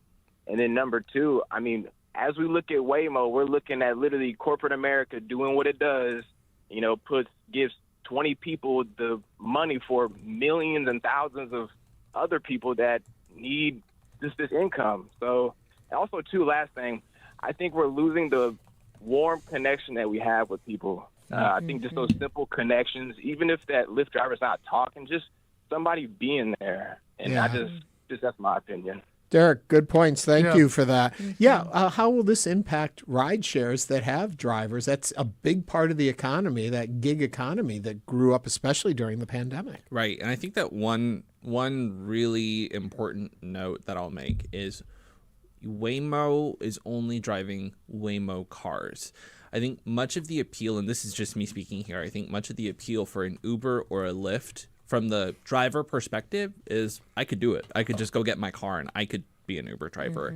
And for that reason, I don't think that this will completely, shift the ride-hailing apps services, out the gate, because again, Waymo is limited in how many Waymos it can drive versus Uber or Lyft. Their world is their oyster, essentially. I don't know if you asked this. Dark One says, I would love to own a vehicle that allows me to climb in, tell it where to go, then let me do whatever. So let's just suggest that a frisky young man and young woman get in the back seat and they take things all the way to where they're at home plate. Are there going to be cameras that say, stop doing that, or we're going to pull over and make you get out of our car? How does that work? I can't say I asked that question in so many words. Yeah. I'm popular because I ask that kind of question. But I do think that, the camera's on. I think they may not care. Common sense would say, don't do it. But I think, it's not stopped people in taxis before. So if we had common sense, half the world wouldn't be here. I will add that in the safety video that I mentioned, they play as you get into a Waymo for the first time, that when they're talking about cameras, they make a note of saying, we're videoing you, but we're not recording you. So sing as loud as you'd like. We're not recording your voice singing, but we can take that metaphor. This is not the love bug, is what you're saying. The other thought is, right, to our caller's question, Derek's question about the concern of this potentially could put people out of jobs, is that right now Waymo is totaling about 25 square miles. So you can't take it anywhere. No, it is a pretty limited, especially compared to some of the other cities that it's launching in. I think that San Antonio had something like a 50 square mile radius. Right. It's a pretty limited spot that Waymo can go to at this time. I will say that Waymo is fully intending to expand their services. There's no set timeline on what that's going to look like, but that is the goal, that they do want to expand. But it works for me. I live in Midtown. I like to go to Montrose. That'd be perfect. Or to work, like if you're. Yeah. Mm-hmm. But I guess my other question for you, Michael, is as you mentioned that they are wanting to expand. Now, Waymo is one product. There could be another prototype that's saying, you know what, we're going to do exactly what Waymo does, but we're going to, scale at a very much quicker way. Is there any kind of regulation? What is the red tape around just getting Waymo into a city? It's really interesting that you should ask that because there really is not as much regulation as you would expect. That's concerning. For self-driving cars. And that kind of manifested itself when Cruise was operating. If you remember Cruise, they were the self-driving car that anecdotally speaking, would frequently cause traffic jams, would frequently, I lived in Austin when Cruise was really in its heyday. And I remember every night you would see people talking about how downtown is, basically shut down because there's a Cruise car that's kind of blocking traffic. Yes, Cruise has since stopped operating, mostly because they had a pretty big scandal when an accident happened in California, I believe San Francisco, where another car had struck a pedestrian, and Cruise did not hit the person, but ran over the person, to the best of my recollection, ran over the person, and their programming was anytime we get in an accident, pull over to the side. So they dragged this pedestrian, some distance. And so there is this question of regulation and oversight and what can cities do. The answer to that is not really a whole lot. State lawmakers have looked into what they can do in regulation, but it really is a lot of these businesses just deciding to operate because it is just a car at the end of the day, and so there really is a lot of trust that needs to go into these companies to make sure that they're operating correctly and their AI services and scanners are really, up to par. And they're being maintained. Quick question. Will you take it on your own sometime? Oh, I definitely would. Okay. I'll be completely frank. I would, pun intended, I would definitely do it. Houston Public Media reporter Michael Atkinson, who took a ride in a Houston Waymo. And you can check out his full story at houstonpublicmedia.org. Michael, thank you for joining us. Thank y'all. Coming up on Hello Houston, we'll talk with Texas Tribune reporter Kayla Gao about how social media influencers are driving the Democratic Senate race. This is News 88.7.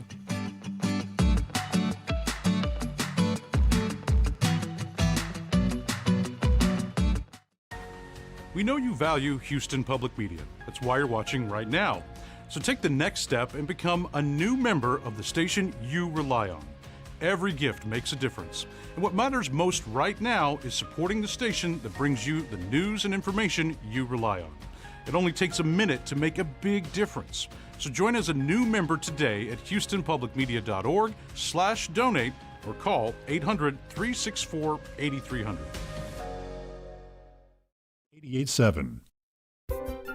On the next Science Friday, public health researchers and the American Medical Association are partnering to assess vaccine safety and effectiveness, rivaling advice from the CDC. It's just transparency, it's science-based, and most of all, it is about also securing the confidence of the public. That's on Science Friday from WNYC Studios. You can hear it Friday starting at 1 p.m. Support for Houston Public Media comes from the Holdsworth Center, a nonprofit committed to helping Texas public schools grow strong leaders, accepting nominations for teachers in the Houston area to attend a Texas Hill Country Wellness Retreat at teacherretreat.org. Tonight on Houston Public Media TV 8, join PBS News for the President's State of the Union address before a joint session of Congress. Live coverage begins tonight at 8 on TV 8. or stream Support on for the Houston PBS Public app. Media comes from listeners like you and from CertaPro Painters, offering residential and commercial painting services, from color consultations to full project management, estimates and more at CertaPro.com. Support for Houston Public Media comes from Texas Mutual Insurance Company, a workers' compensation provider committed to helping Texas communities and emphasizing safety. More at texasmutual.com/TexansGetIt. And now back to Hello Houston. Join the conversation. Call now 713-440-8870 or email us at talk@hellohouston.org. And now here's Ernie Manouse, Celeste Díaz Schurman, and Frank Billingsley. This year's Texas Democratic primary race for U.S. Senate has been heavily shaped by social media influencers. Online creators on platforms like TikTok, X, and Substack are driving viral moments and amplifying allegations against both candidates. The conversations online surrounding candidates, Jasmine Crockett and James Tallarico, are being framed as broader debates over identity, electability, and the future of the Democratic Party in Texas. So, what does the rising influence of these social media pundits tell us about the changing landscape of political discourse in Texas? We're about to find out. Joining us to talk about this is reporter Kayla Gao, who wrote about the subject for the Texas Tribune. Kayla, welcome to the program. Thanks for having me. If you are interested in joining this conversation, give us a call, 713-440-8870. Okay, Kayla, we're looking at the Democratic primary race, and we're going to dig into that, but is it much different on the Republican side? Why are we focused so on the Democratic side? I think we're this focused on the Democratic side because it's the first time in a long time Texas has seen such a competitive primary on the Democratic side. The party has been sort of bereft of star power. And right now you have two national stars in the party who are running against each other, Jasmine Crockett and James Tallarico. And it is because our primary is so early here in Texas, and I think partially, at least a little bit, a sign of where the national party might go as well, depending on who gets elected in this primary election. But do you see the same behavior happening over on the Republican side? Are there social media influencers talking about this race with the same intensity you see it being talked about on the Democratic side?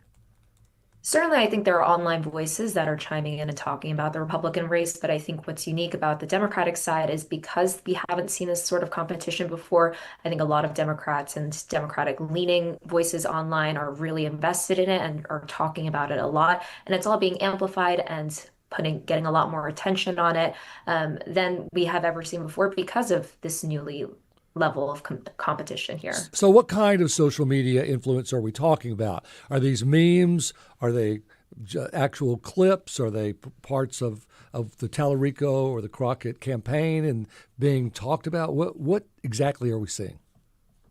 I think we're largely seeing supporters of both of these campaigns sort of wage this proxy war on platforms like X, Threads, TikTok, Instagram, and really digging in on behalf of their candidate. I think it's largely been independent of the candidates themselves.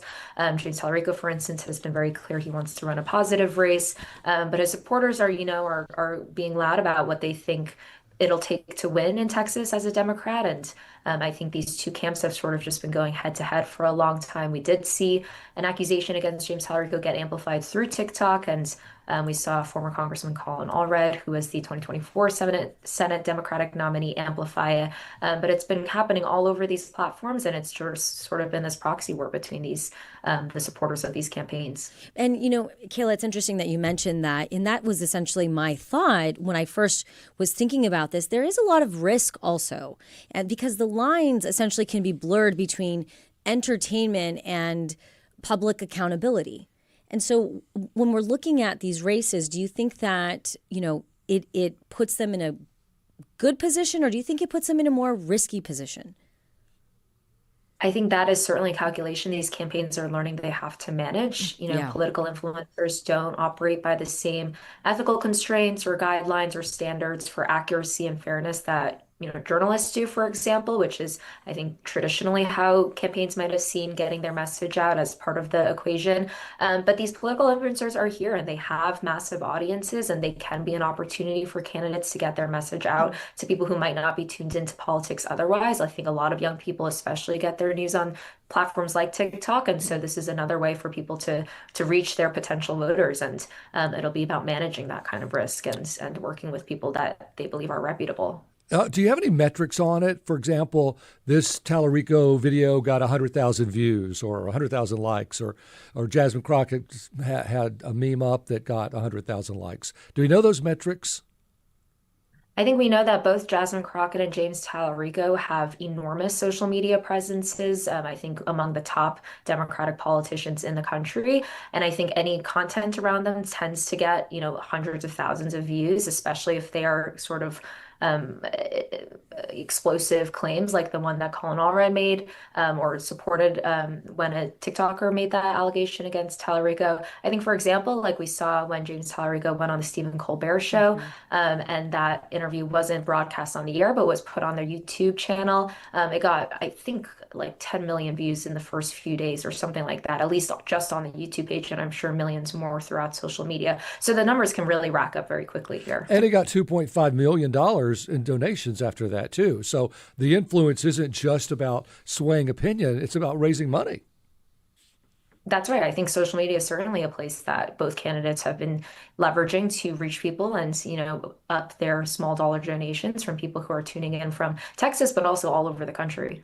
But it's interesting you bring up and talking about the case where the influencer had claimed that Tallarico said something, and then Allred jumped in and had a reaction to it. And it was the big story until the next big story came along. And when we look at these social media influencers, if there hadn't been the Late Show kerfuffle or whatever with Colbert, then this other story may have gained more traction and continued to be more harmful. But the conversation shifted.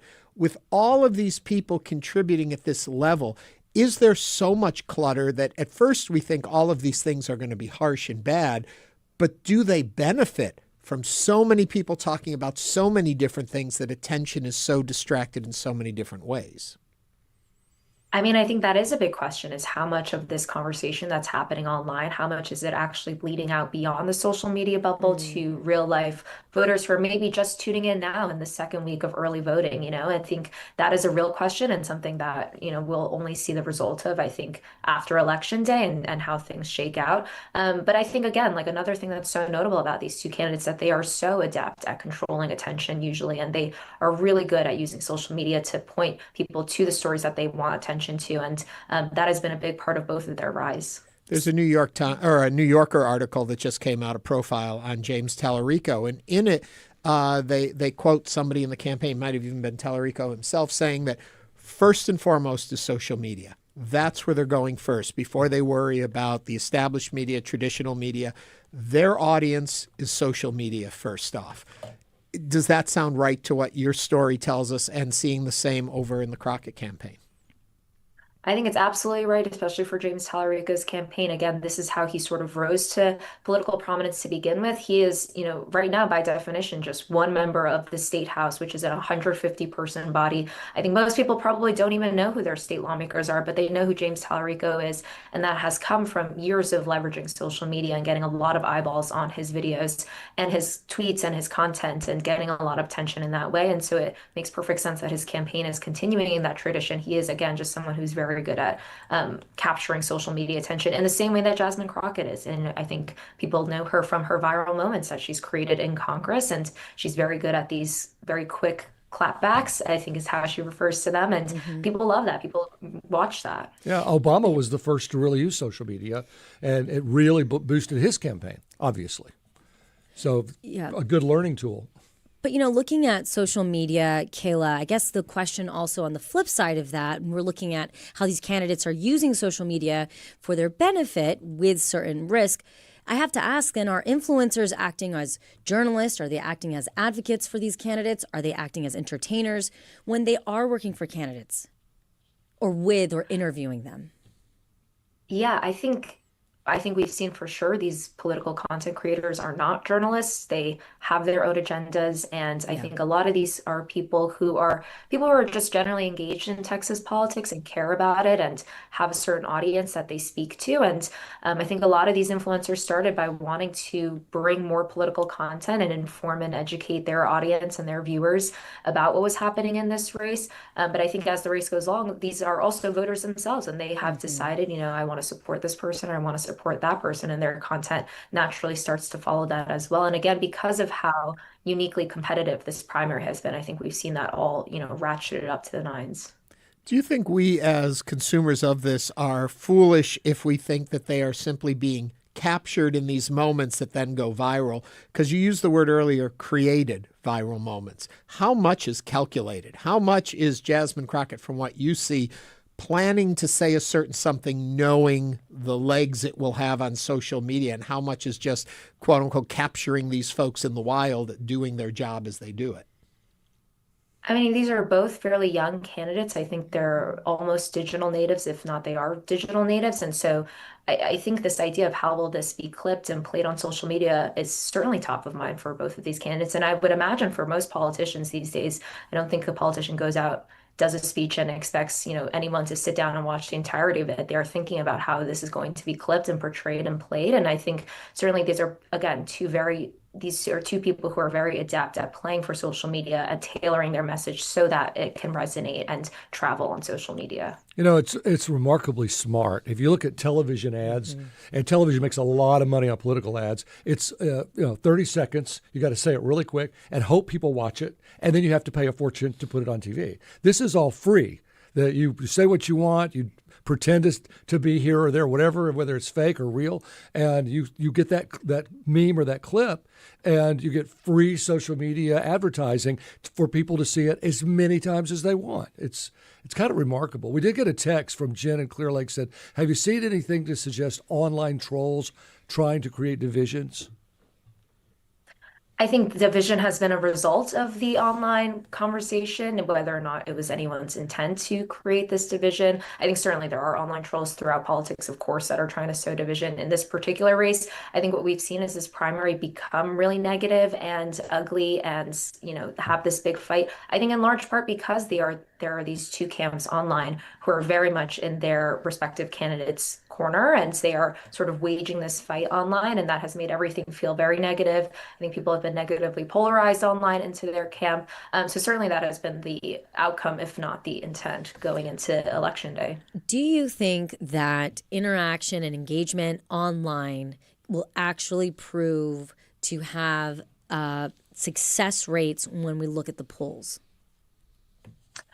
I think to an extent, certainly. I mean, for someone like James Tallarico, who has much lower name ID than Jasmine Crockett and had much lower name ID going into this race than she did, social media has been a key part of getting himself out there, getting himself in front of people. I think I've heard from a lot of voters out and about in the state who go to his events say that they found out about him from Joe Rogan's podcast, or they found out about him from videos that went viral of him on the Texas House floor. So certainly I think it's part of a mobilization and sort of get to know me campaign on his part. And I think same for Jasmine Crockett, staying in front of people's eyes and letting them know that there is an election happening, I think certainly is part of the campaign to get out the vote. Yeah. I'm curious how you would readdress people who feel like they're being manipulated now that we've already talked about these moments being created. How would you reframe that argument so people understand it's a new vocabulary we're using in campaigning?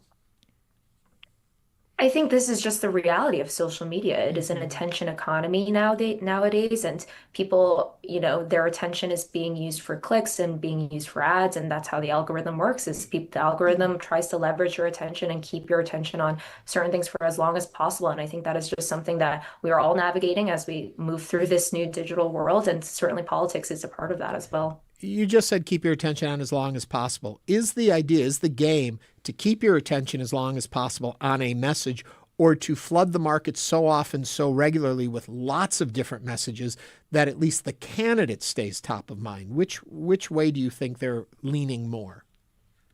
I think it's probably both. They want people to be engaged with their campaigns, and how do you do that? Is it a matter of volume, or is it a matter of, really reading what the algorithm and what people who are watching you online are going to look toward? I think one thing we've heard James Talarico say a lot is he's running against these algorithms because they do sow division and they do highlight what grabs people's attention, which is maybe not the healthiest thing for democracy all the time. And so there is certainly that balance of, how do you dominate social media and while also recognizing it can be a divisive force as well. I think Frank brought this up, but I'm just curious to ask it again in a slightly different way. Are we seeing a translation between number of clicks and attention to social media to what we're seeing in results in early polling? Are we seeing that they correlate, or are they pretty much two separate creatures at this point? I think they feel pretty separate at this point, for one reason being that the polling in this race has been sort of all over the place. There haven't been a ton of public polls, and when there have been, they've sort of swung back and forth in really dramatic ways. And I think until we see what the election day results and voter turnout numbers and that sort of thing look like, I think it's going to be really hard to correlate that with social media. But like we discussed before, like James Talarico raised $2.5 million in the 24 hours after his interview with Stephen Colbert, became a big national headline. Like, I think social media is a big part of that. And I think if not in actual votes that or polls that we're seeing right now, it has certainly translated to attention, conversation, and fundraising. I'm guessing candidates all over the country are doing the same thing, right? It's not just Texas, is it? Yeah, I think social media, Zohran Mamdani, for example, in New York, running for mayor, I think his social media presence was a huge part of his campaign in a way that he reached people and got his message out there. Mallory McMorrow for Senate in Michigan, I think, has also really been leveraging social media. AOC, someone who is already in office, but has been known as, she connects with people through her social media accounts, and people really feel like they know her as a result of it. This is certainly not a new thing. I think political influencers predate this race by a long time, but I think we're really seeing it bubble up and play a prominent role here. Yeah. Yeah, doesn't surprise me at all. The idea about, and this is also in the New Yorker article, is when do you engage with something that's been said and when do you just stay quiet and let it fly by? I think in the past when you would see a mix-up, a misstatement in the media, it would stay with you differently than if there's a mix-up on social media. And so new rules play. Do you just stay quiet, or do you have to address what happens?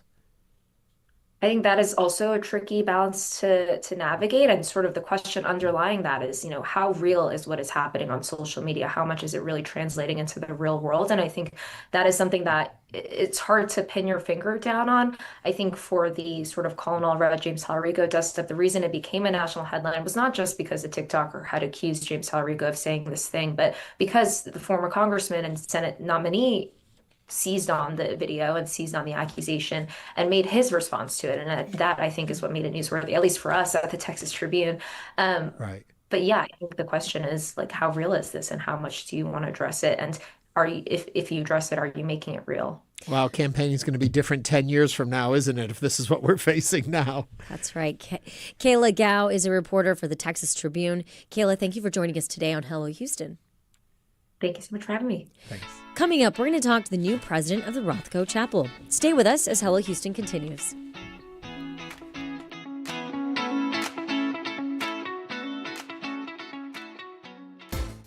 It's not just your car. It's the one that brought your kids home from school, took you cross country, held memories, laughter, even a few breakdowns. When it's time to let go, give your car a new purpose. Donate it and turn memories into meaningful support for this station. Plus, you'll enjoy free and easy pickup, potential tax benefits, and a simple donation process. Your gift supports the programs you and your family love. Donate today and help keep public media strong. Call or donate online. State of the Union address on the tail of a Supreme Court decision overturning his tariffs. New polling shows the speech comes as his approval ratings plummet on the economy and immigration. The State of the Union, the Democratic response, and your reaction. Next time on 1A.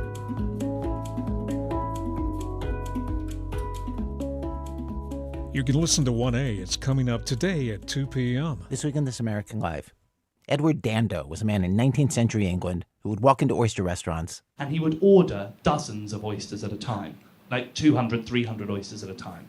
And then, when the bill arrived, Edward Dando would swear to God he thought it was free. He claimed in court not to know how restaurants work.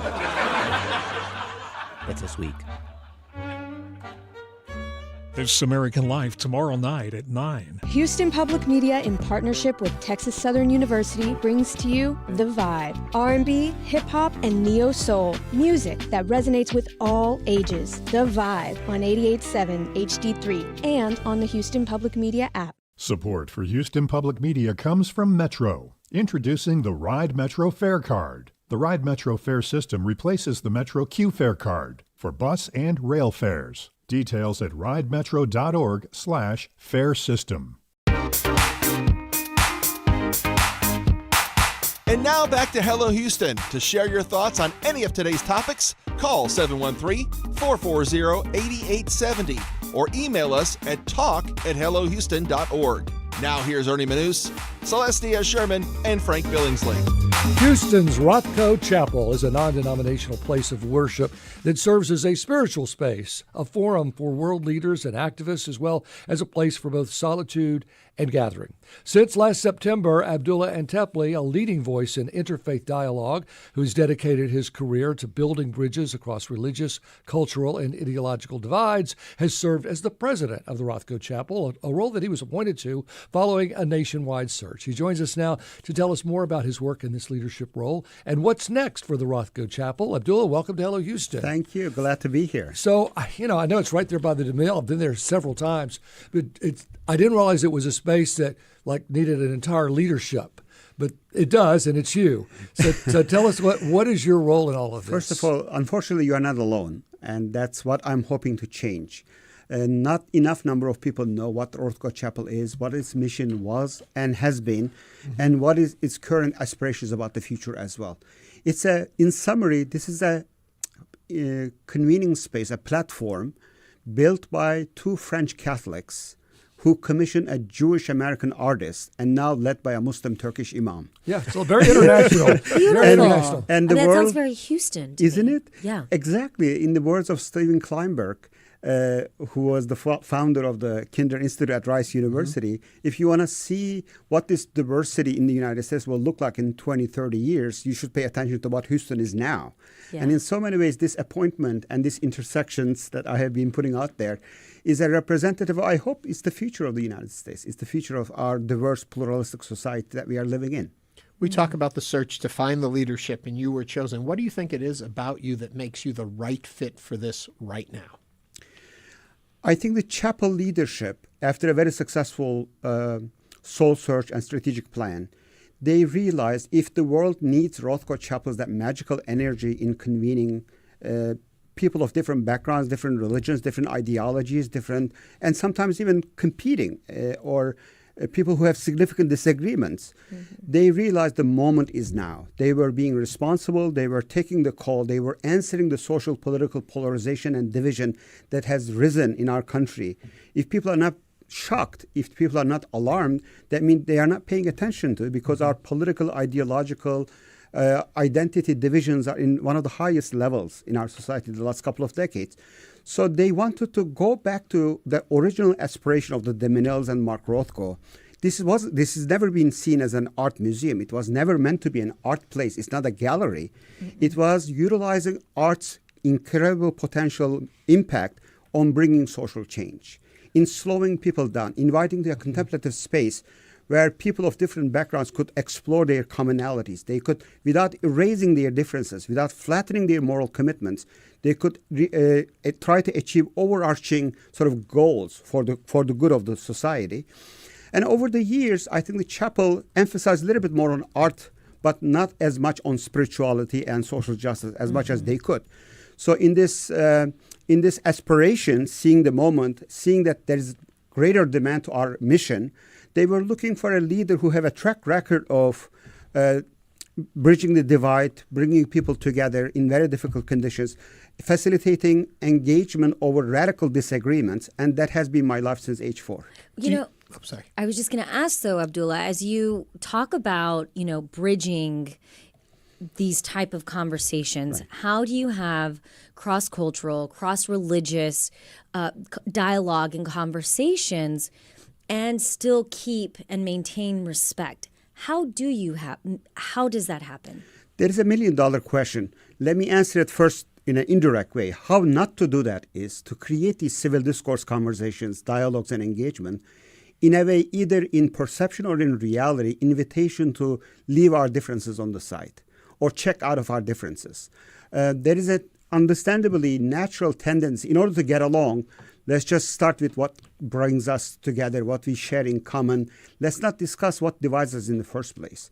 I am proposing, as counter-natural as that sounds, because that has been my life, I think good people, moral people, ethical people, educated people, there's a way in which you may not start from the very difficult conversation, but if you design it in a process, not just one-off lecture, one-off talk, one-off panel, bringing your favorite Republican and favorite Democrat, favorite Israeli and favorite Palestinian, just walking on common issues, that's not going to break down the fever.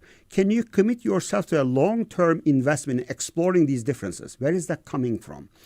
And by all means, neither directly or indirectly, you are inviting people to this conversation. You are not asking them to flatten their disagreements, erase their differences. You can hold those differences. But is there a way, if you can create a spiritual, educational, and now I am learning through Rothko Chapel, artistic space that gives you that initial understanding, initial slowing down, trying to walk in the shoes of the other people that you vehemently disagree as much as possible.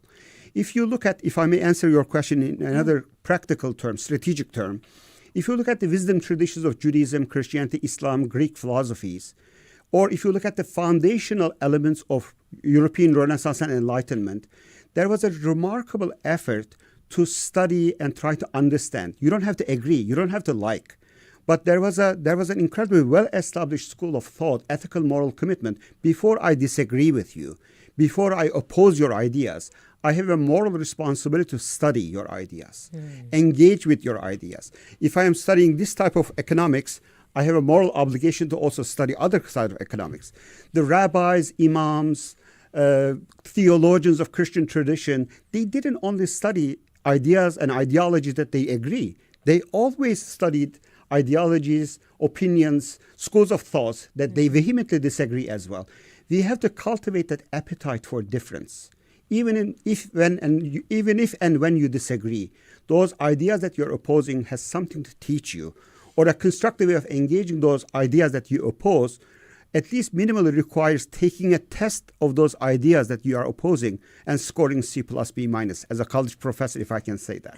Do you find, and this may seem counterintuitive, but in times of more crisis and concern and conflict, these conversations are easier to have because the focus may be more on them than in a time of peace and placidness? I'll let you take that. Well, it depends on what kind of crisis and whether or not the societies they did the work of establishing deeper relationship, deeper connection.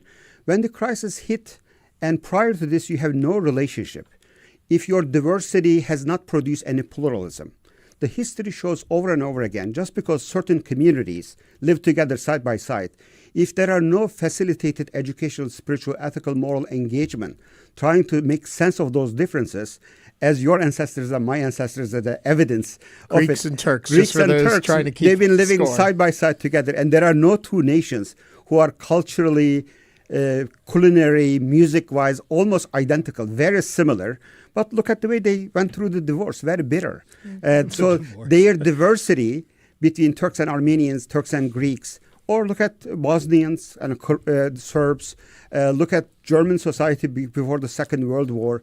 When the voices of exclusion hit, when the voices of bigotry and hate and exclusion hit these societies, if their pre-crisis engagement, interaction, intentional efforts to understand one another was not as sufficient, it's almost too late.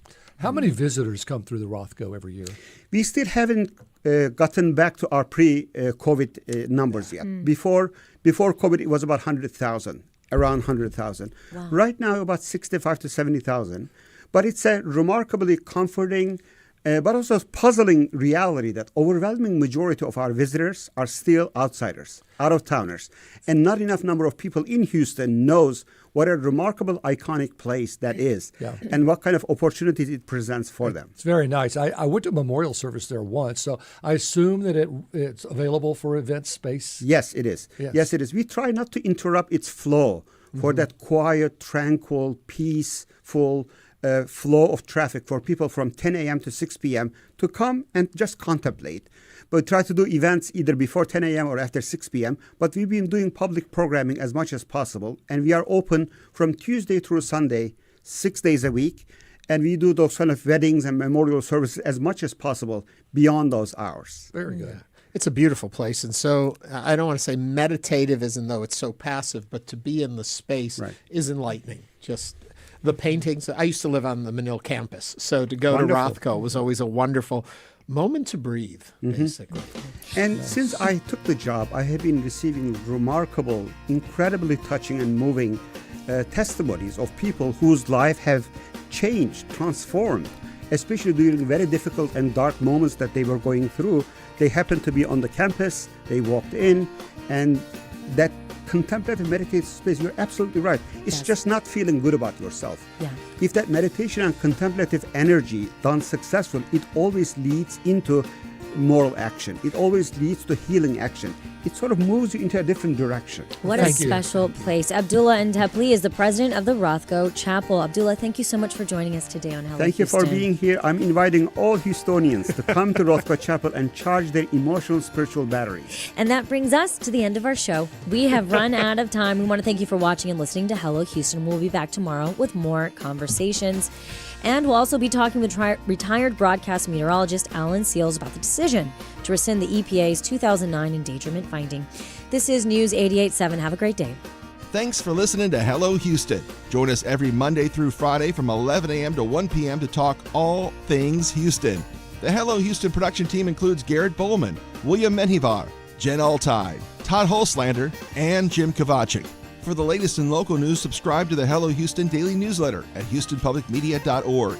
Hello Houston is a production of Houston Public Media. The opinions expressed by the guests of this program are solely their own and do not represent the views of management, staff, or underwriters of Houston Public Media. This is News 88.7. This is your NPR station, KUHF, Houston News 88.7, a service of the University of Houston.